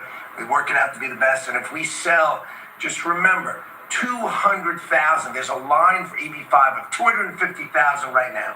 200,000 of these gold green cards is $1 trillion to pay down our debt. And that's why the president is doing it, because we are going to balance this budget and we are going to pay off the debt under President Trump. And to qualify, do you have to promise and make commitments to create a certain number of jobs here in the U.S.? No, because not all these people are going to be job builders. There'll be successful people, or there'll be people that were hired from colleges, like sort of like paying an athlete a bonus. I mean, Apple or one of the companies will go out and they'll spend they'll buy 5 of them and they're going to get 5 people. Look, I've had the complaint from a lot of companies where they go out to hire people and they can't hire them out of colleges. And you know what they do? They go back to India or they go back to the country where they came and they open up a company and they become billionaires. And they're employing thousands and thousands. There are a lot of examples. There are some really big examples where they were forced out of the country. They graduated top in their class at a great school, and they weren't able to stay. This is all the time you hear it. And the biggest complaint I get from companies, other than over-regulation, which we took care of, but we're going to have to take care of it here because a lot of that was put back on by Biden. But the biggest complaint is the fact that they can't have any longevity with people. This way they have pretty much unlimited longevity. Also with the 5 million, that's a path to citizenship. So that's going to be, it's sort of a green card plus, and it's a path to citizenship. We're going to call it the gold card. And I think it's going to be very treasured. I think it's going to do very well. And we're going to start selling hopefully in about 2 weeks. Now, just so you understand, if we sell $1 million, right? $1 million, that's $5 trillion. 5 trillion. Howard was using a different number, but that's $5 trillion. If we sell 10 million, which is possible, 10 million highly productive people coming in, or people that we're going to make productive, they'll be young, but they're talented, like a talented athlete. That's $50 trillion. That means our debt is totally paid off, and we have $15 trillion above that. And now, I don't know that we're going to sell that many. Maybe we won't sell many at all, but I think we're going to sell a lot, because I think there really is a thirst. No other country can do this, because people don't want to go to other countries. They want to come here. Everybody wants to come here, especially since November 5th. Mr. President, how can you all be vetted, by the way? All these people will be vetted, okay? Mr. President, Ukraine, can you talk a little bit about what type of security guarantees you're willing to make? Well, I'm not going to make security guarantees beyond very much. We're going to have Europe do that, because it's we're talking about Europe as their next door neighbor. But we're going to make sure everything goes well. And as you know, we'll be really partnering with Ukraine in terms of rare earth. We very much need rare earth. They have great rare earth. We'll be working with Secretary Burgum and with Chris. You'll be working on that together. And we're going to be able to have tremendous, I mean, this gives us, because we don't have that much of it here. We have some, but we don't have that much, and we need a lot more to really propel us to the next level to lead in every way. We're leading right now with AI. We're leading with everything right now, but we need resources. We have to double our electric capacity. We have to do many things. We have to really triple, if you think of it, the electric capacity from what we have right now, if you can believe it. So I just say this, the deal we're making, it brings us great wealth. We get back the money that we spent, and we hope that we're going to be able to settle this up. We want to settle it. We want to stop. I tell you what, I'm doing it for two reasons, but the number one reason by far is to watch all these people being killed. I see pictures every week, I assume satellite pictures mostly, but there's some pictures on site of thousands of soldiers that are being killed. They're being decimated because equipment today, military equipment, is so powerful and so devastating. And number one, I want to see people stop. And they're not from here, they're from primarily two other countries. And then, by the way, let's talk about the Middle East. We got to solve that problem too. And that's come a long way. We're doing very well in that also. A lot of things are happening on that. But I'm watching soldiers being killed, Ukrainian and Russian soldiers being killed. My number one thing is to get that stopped. My number two thing is I don't want to have to pay any more money, because Biden has spent $350 billion without any chance of getting it back.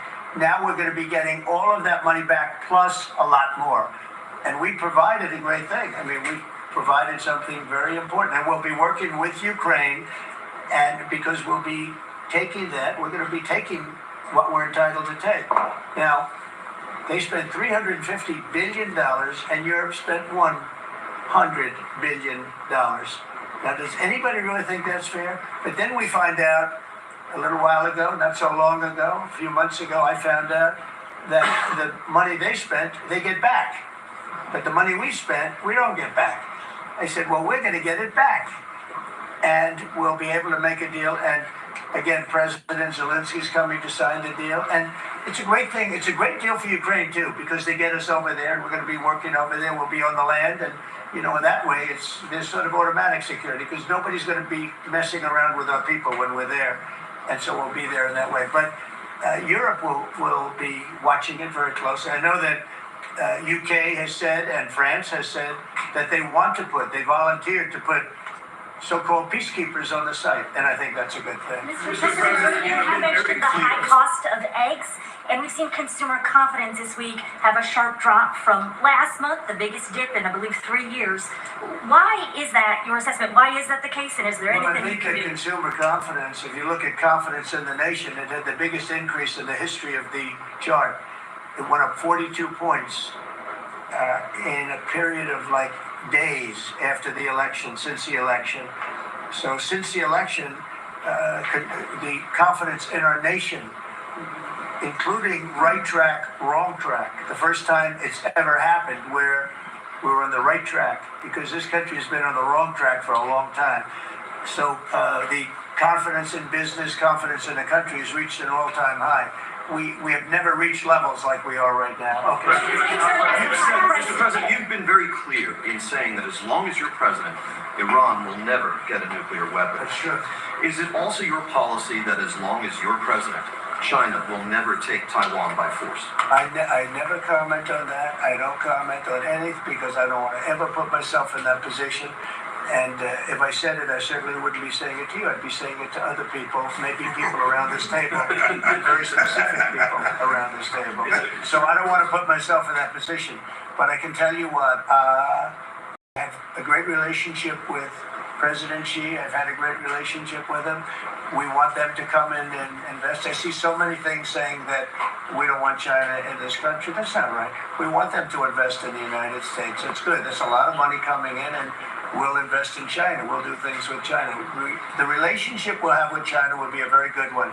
I see all of these phony reports that we don't want their money, we don't want anything to do with them. That's wrong. We're going to have a good relationship with China, but they won't be able to take advantage of us. What they did to Biden was, he didn't know what was happening. He didn't know what he was doing.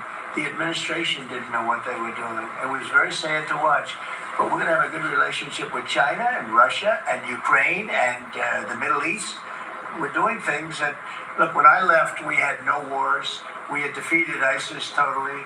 We had no inflation. We didn't have the Afghanistan withdrawal, the worst withdrawal anybody's ever seen. I think that's one of the reasons that President Putin looked at that. He said, wow, these guys are a paper tiger. Look at, we're no paper tiger. Don't forget, we got rid of ISIS in 3 weeks. People said it would take 5 years. We did it because when I came in, I let them do what they had to do. And the man that headed that operation is now going to be your chairman, right? Chairman of the Joint Chiefs. Yes, sir. And Raisin Kane. I liked him right from the beginning. As soon as I heard his name, I said, that's my guy. Okay. Any other questions? Decreases in crossings at the border for you to continue the pause on tariffs against Mexico and Canada? And if not, I'm not stopping the tariffs. No. Millions of people have died because of the fentanyl that comes over the border. even with the 90% drop in border crossings, though, this last month compared to about a year ago? Yeah, they've been good, but that's also due to us, mostly due to us. I mean, it's very hard. It's right now very hard to come through the border, but the damage has been done. We've lost millions of people due to fentanyl. It comes mostly from China, but it comes through Mexico and it comes through Canada. And I have to tell you that, on April 2nd, I was going to do it on April 1st, but I'm a little bit superstitious, so I made it April 2nd. The tariffs go on, not all of them, but a lot of them, and I think you're going to see something that's going to be amazing. We've been taken advantage of as a country for a long period of time. We've been tariffed, but we didn't tariff. Now, I did, when I was here, I tariffed. We took in $700 billion from China. $700 billion. Not one president in the history of our country took in 10 cents from China.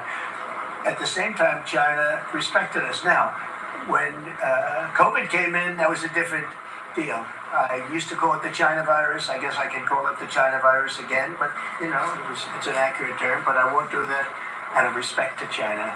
Immigration enforcement. On Gaza, I just wondered if there's any progress towards a second phase of the ceasefire.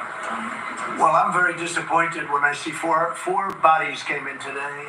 These are young people. Young people don't die, okay? Young people don't die. These are young people. 4 bodies came in today. They think they're doing us a favor by sending us bodies.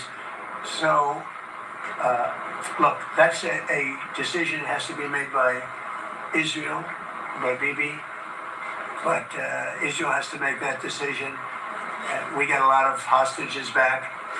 But it's very sad what happened to those people. I mean, you had a young lady with her hand practically blown off. You know why it blew up? Because she put up her hand to try and stop a bullet that was coming her way. And it hit her hand and blew off her fingers, big part of her hand. This is a vicious group of people. And Israel's going to have to decide what they're doing. Phase 1 is going to be ending. Think of it, today they sent in 4 bodies. And I will say one thing, I've spoken to a lot of the parents and a lot of the people involved. They want those bodies almost as much and maybe even just as much as they wanted their son or their daughter. Amazing. Please, sir, please. My son is dead, but they have his body. Please, can you get it for us? It's the biggest thing. It's incredible, the level. They want the bodies of these people. They're dead. They're dead. And when I saw the ones that came in 2 weeks ago, they looked like they just got out of a concentration camp. Then the following week, a group came in and they weren't as bad a shape. But Israel's going to have to make a decision. You're right, phase 1 and now phase 2 has started. And today we got some, very, very, we knew they were dead, by the way. We knew they were going to be bodies as opposed to people that were living. But a very sad situation. At some point, somebody's going to say, we got to do something about this. Mr. President, we're just talking about Afghanistan and the botched withdrawal. Have all the generals or command staff that were involved with the withdrawal been fired or relieved of duty? Well, that's a great idea. I'm not going to tell this man what to do, but I will say that. If I had his place, I'd fire every single one of them, Pete. That's a very good question. Well, it's a question we thought a lot about. We're doing a complete review of every single aspect of what happened with the botched withdrawal of Afghanistan and plan to have full accountability. It's one of the first things we announced at the Defense Department for that reason, sir. Certainly, General Raising Cane, who's on his way in, was not a part of that. Instead, was a part of leading the effort against ISIS by untying the hands of warfighters and finishing the job properly and then bringing our troops home. So we're taking a very different view, obviously, than the previous administration, and there will be full accountability. I don't see big promotions in that group. I think they're going to be largely gone. I know the man on my left. I think they're going to be largely gone. That was a horrible display. And, I've dealt with the parents and the family of the 13 that were killed. But, nobody ever talks about the 40 that were so badly hurt with the arms and the legs and the face and the whole thing, the missing arms and legs.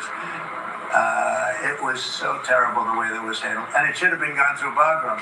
We have a big base with big fences and nobody can get in, and you have, hundreds of acres instead of a little local airport where the whole place went crazy. That was so badly handled, and I would think that most of those people are going to be gone. Are we going to take Bagram back? So I'll tell you what has bothered me very much, very, very much.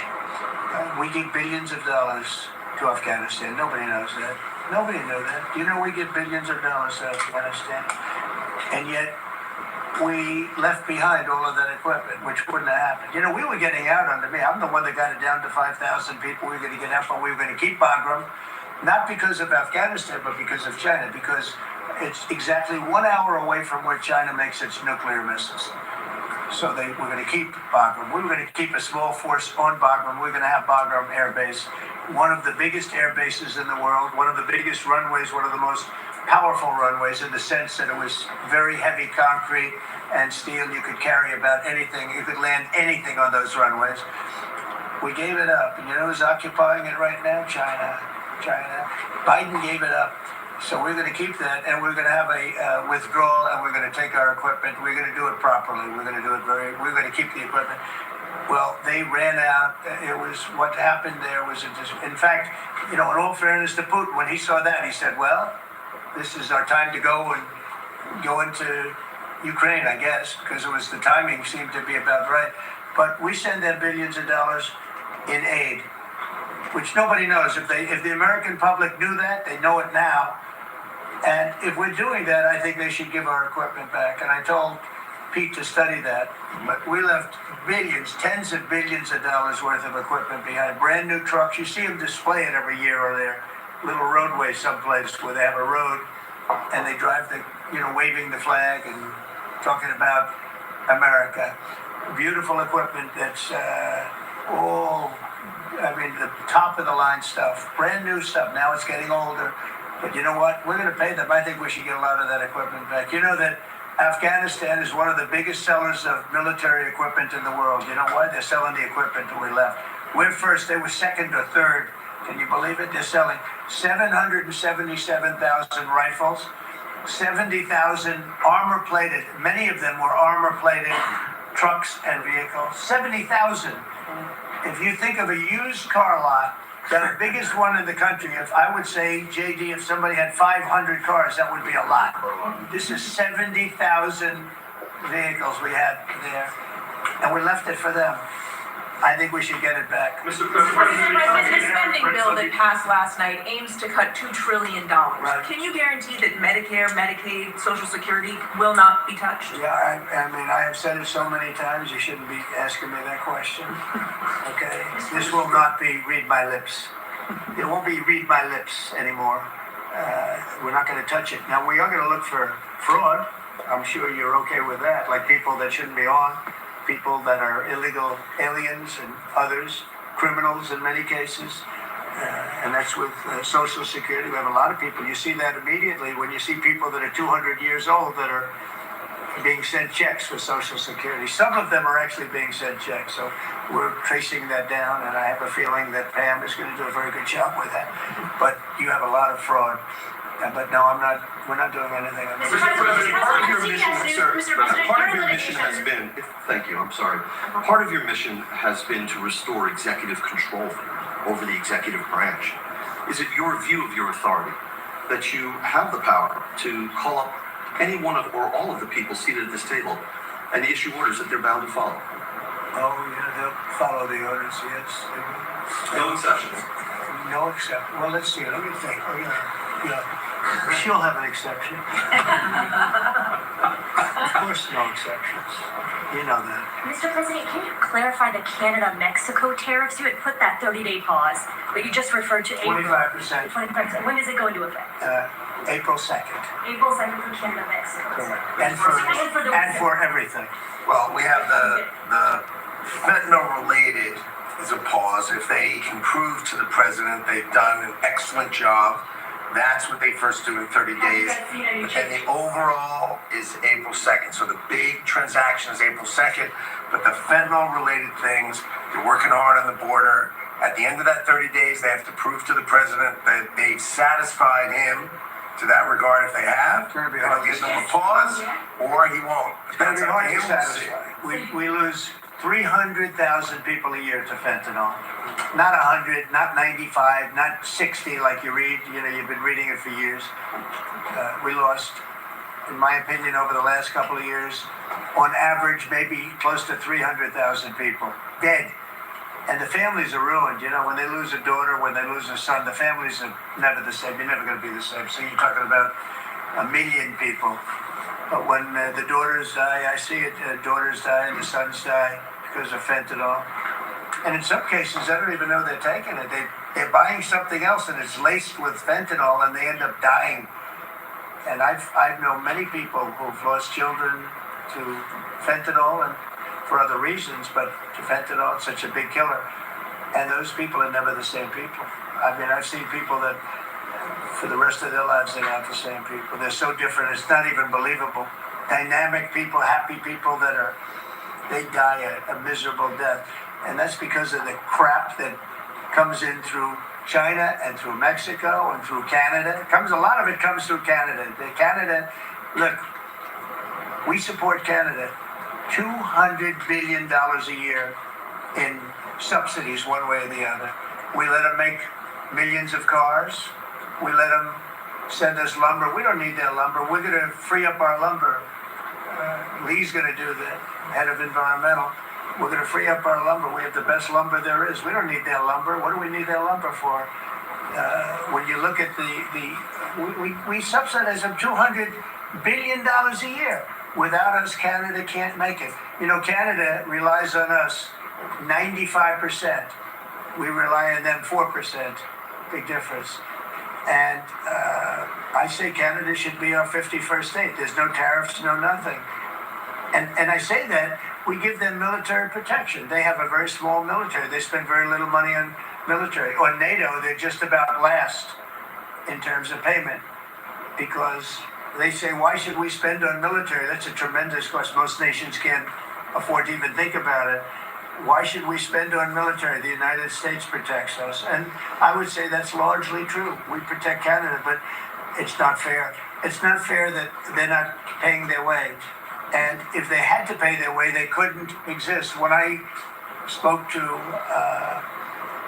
let's call it the Prime Minister rather than the governor, but when I spoke to him, I said, why are we giving you $200 billion a year? He was unable to answer the question. I said, why are we letting you make millions of cars and send them in?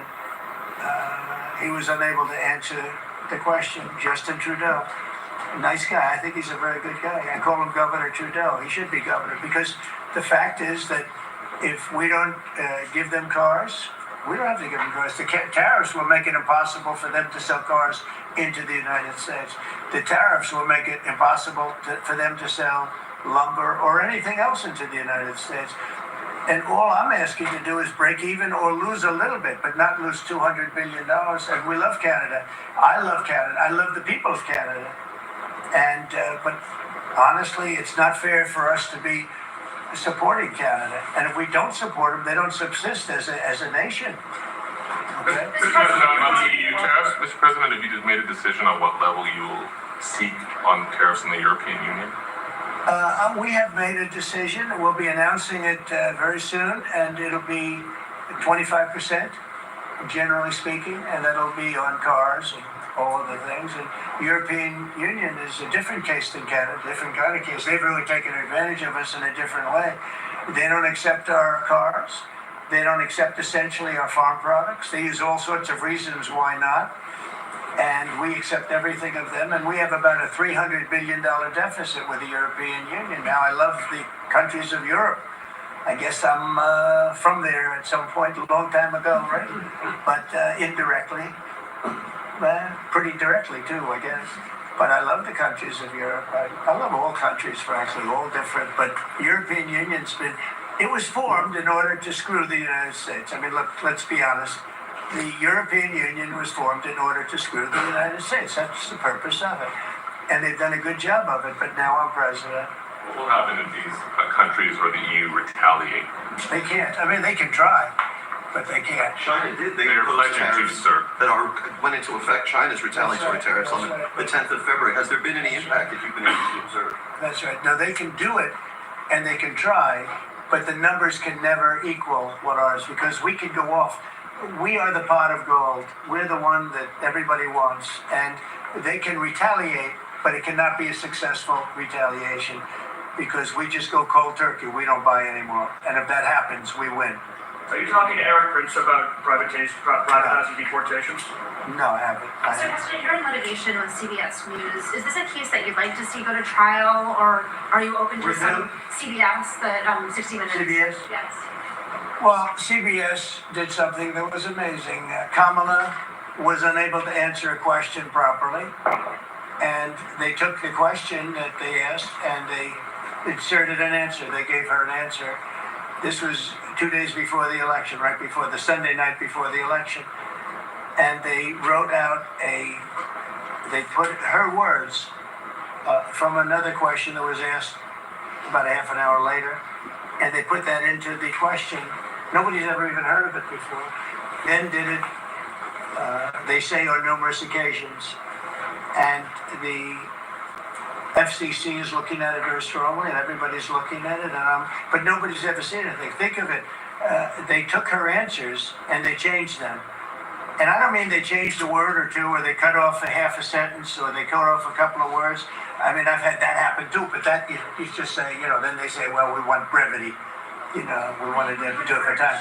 They took out her answer and they inserted an entirely different answer that made her sound confident. And they did this, and nobody's ever, I thought I've heard of everything when it comes to that stuff. No, I've never heard of it. Nobody's ever seen. So we sued, and we are in discussions of settlement. What would a number be? Like, what's a number that you would think would be appropriate? I think it's a lot.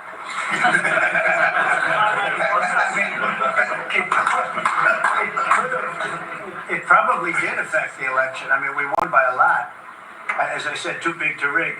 But it probably did affect the election.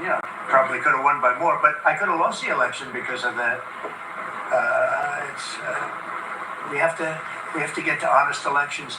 We have to go back to paper ballots. We have to go back to voter ID.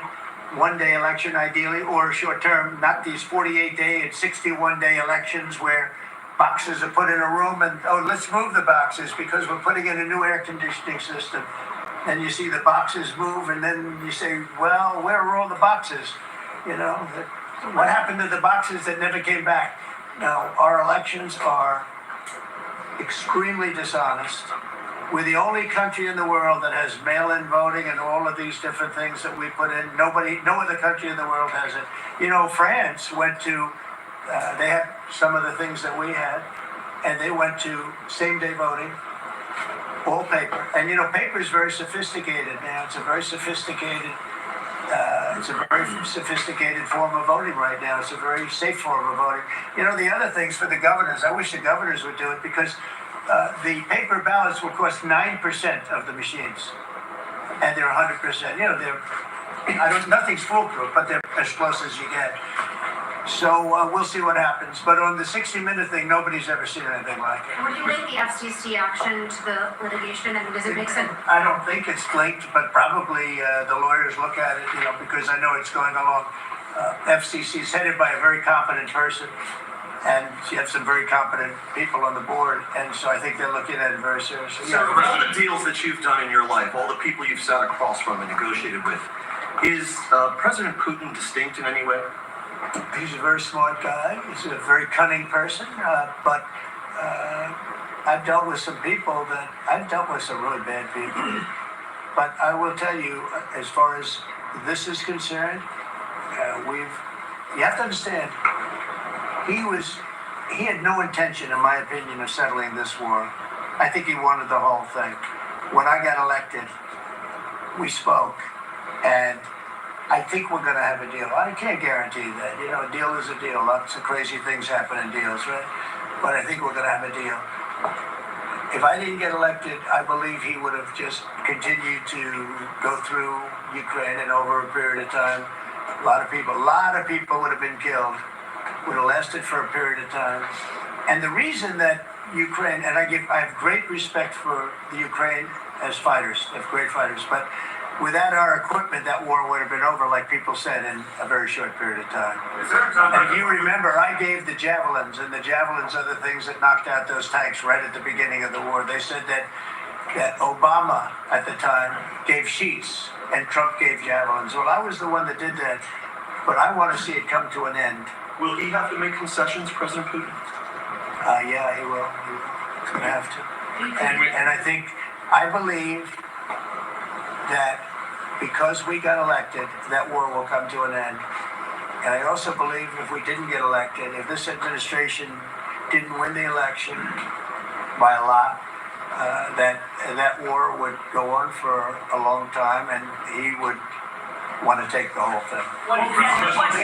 The big question I had is, does he want to take the whole thing? But the reason, and the Ukrainians are good fighters, I have to say, but without the equipment, without our equipment, we have the best equipment in the world. We have the best military equipment in the world. Without our equipment, that would have been over very quickly. What concessions would you like to see? What concessions would you like to see? Oh, I don't want to tell you right now, but I can tell you that NATO you can forget about. I think that's probably the reason the whole thing started.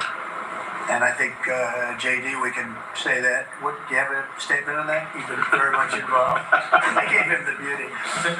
We're not going to do the negotiation in public with the American media. He's going to do it in private with the president of Russia, with the president of Ukraine, and with other leaders. And I think that's how this has to go. I think that I just want to push back against some of the criticism I've seen of the administration on this, because every single time the president engages in diplomacy, you guys preemptively accuse him of conceding to Russia. He hasn't conceded anything to anyone. He's doing the job of a diplomat, and he is, of course, the diplomat in chief as the President of the United States. On the gold card, sir, can you talk a little bit more about the vetting? On the gold card, sir, can you talk a little bit more about the vetting process? We're going through a process. The process is being worked out right now, and we're going to be very careful. Will there be restrictions on, for instance, can Chinese nationals get one? Can Iranian nationals We're probably not going to be restricting too much in terms of countries, but maybe in terms of individuals. We want to make sure we have people that love our country and are capable of loving the country. There's a measles outbreak in Texas at the moment in which a child is reported to have died. Do you have concerns about that, and have you asked Secretary Kennedy to look into that? Well, why don't we, Bobby, do you want to speak on that? No, we are following the measles epidemic every day. I think there's 124 people who have contracted measles, and there's mainly, we're told, in the Mennonite community. There are 2 people who have died, but we're watching it, and there are about 20 people hospitalized, mainly for quarantine. We're watching it. We put out a post on it yesterday, and we're going to continue to follow it. Incidentally, there have been 4 measles outbreaks this year. In this country last year, there were 16. So it's not unusual. We have measles outbreaks every year. You sound a little under the weather yourself right now. I have a permanently bad throat. Mr. President, would you send U.S.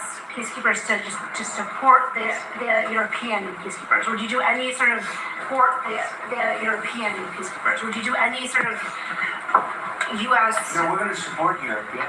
And how would we do that? We're friendly with Europe. We have a great relationship with Europe. I mean, you could talk about France. You could talk about any of them. I mean, we have a great relationship with Europe. But how will the United States do that? Would there be boots on? I mean, you're asking me a question. What are we doing in the field? Let's worry. I hope we have that problem where we can worry about peacekeeping. We got to get there first. But I hope we have the problem of worrying about peacekeeping. That'll be the easiest problem, I think, JD, that we've ever had. That would be part of the deal, presumably, that the Ukrainians would We'll do want. it at the time. But peacekeeping is very easy. It's making the deal that's very tough. And again, nobody was speaking to Russia at all. And, probably 1.5 million soldiers have been killed, close to 1.5 million soldiers, not to mention a traumatic. I will tell you, the thing with that horrible war that should have never started, would have never started if I were president. And it didn't start for 4 years, and it was not even thought about starting. But the thing with that war is that you're highly underestimating the number of people that have been killed. Far more people have been killed in that war than you talk about. You like to talk about numbers like 1 million people. Well, they had much more than 1 million soldiers killed. But you have a lot of cities that have been knocked to the ground. They're demolition sites, literally demolition sites. Every single building is knocked to the ground. And a lot of people were killed in those buildings. And you'll hear a report, 2 people were minorly injured or just injured a little bit. No, people were killed by the thousands. And there are a lot more people killed in that war than the media wants to talk about, because Biden did a horrible, horrible job. He should have prevented that war. He could have prevented that war. Putin would have never gone in. I'll tell you one thing. He would have never gone in. That war would never have taken place if I were president. I think what people are trying to understand, Mr. President, is how would the United States, what would you be willing to do to support this European peacekeeping effort? Would there be... Again, you're asking me the same question. How many times do you have to answer? You're talking about after we make peace. Let me make peace first. Once we make peace, I'll give you all the answers you want. But how many times can you ask the same question? Mr. President, on the Middle East, Is loosening of sanctions on Russia a potential option as part of an overall deal? No. We have sanctions on Russia. No, I want to see if we make a deal first, but I think we will. I've had very good conversations with President Putin. I've had very good conversations with President Zelensky. And until 4 weeks ago, nobody had conversations with anybody. It wasn't even a consideration. Nobody thought you could make peace. I think you can. But if Mr. President, Putin gets to just to keep bring this- the land that was claimed by force, if the Russians get to keep the territory that they claim by force, doesn't that send a dangerous message, let's say, to China about Taiwan? Okay. You try and take it away, right? We're gonna do the best we can. We're gonna do the best we can to make the best deal we can for both sides. But for Ukraine, we're gonna try very hard to make a good deal so that they can get as much back as possible. We want to get as much back as possible. Mr. President, just to bring this full, We'll cut it out after maybe this question. Go ahead. to bring this full circle Unless back it's a bad to question. back to a question. You always like to finish on a good one. Sir, they want you to negotiate with them instead of with President Putin. Back to a question about the peacekeepers.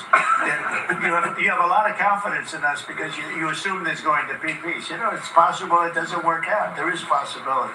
But I hope it does for the sake of humanity, because if you look at the pictures that I've looked at, you don't want to look at them. Go ahead. I have a question back on these cuts to the federal workforce. You mentioned you're interested in doing another round of this email. When would you like to see that? What would be the deadline? And this time, would it be mandatory? I think Elon wants to, and I think it's a good idea because, those people, as I said before, they're on the bubble. You got a lot of people that have not responded, so we're trying to figure out, do they exist?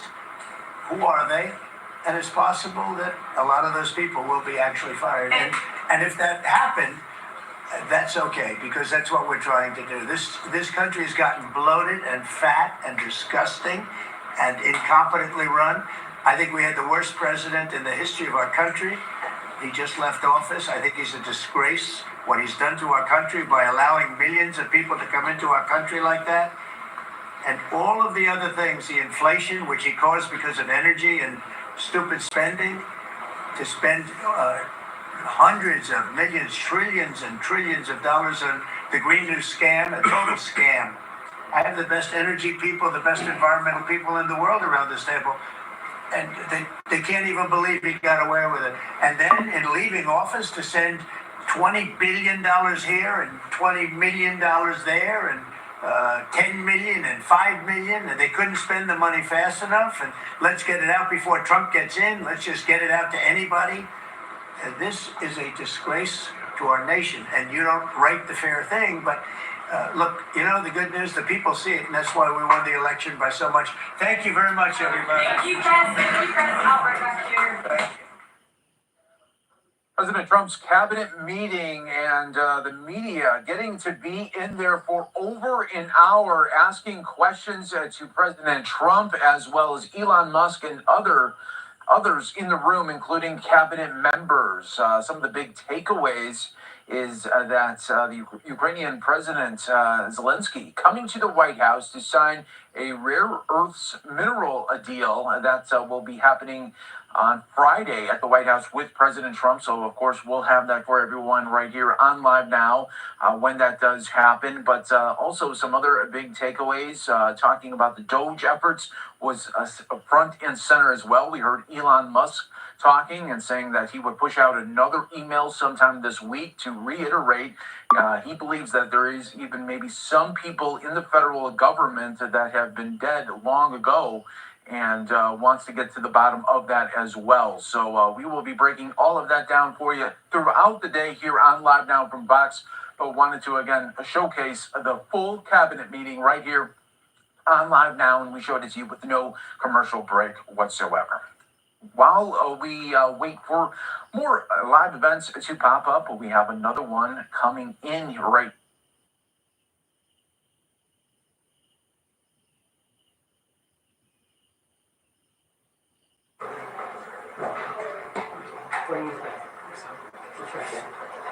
Hey, Brian. Thank you very much.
noonday.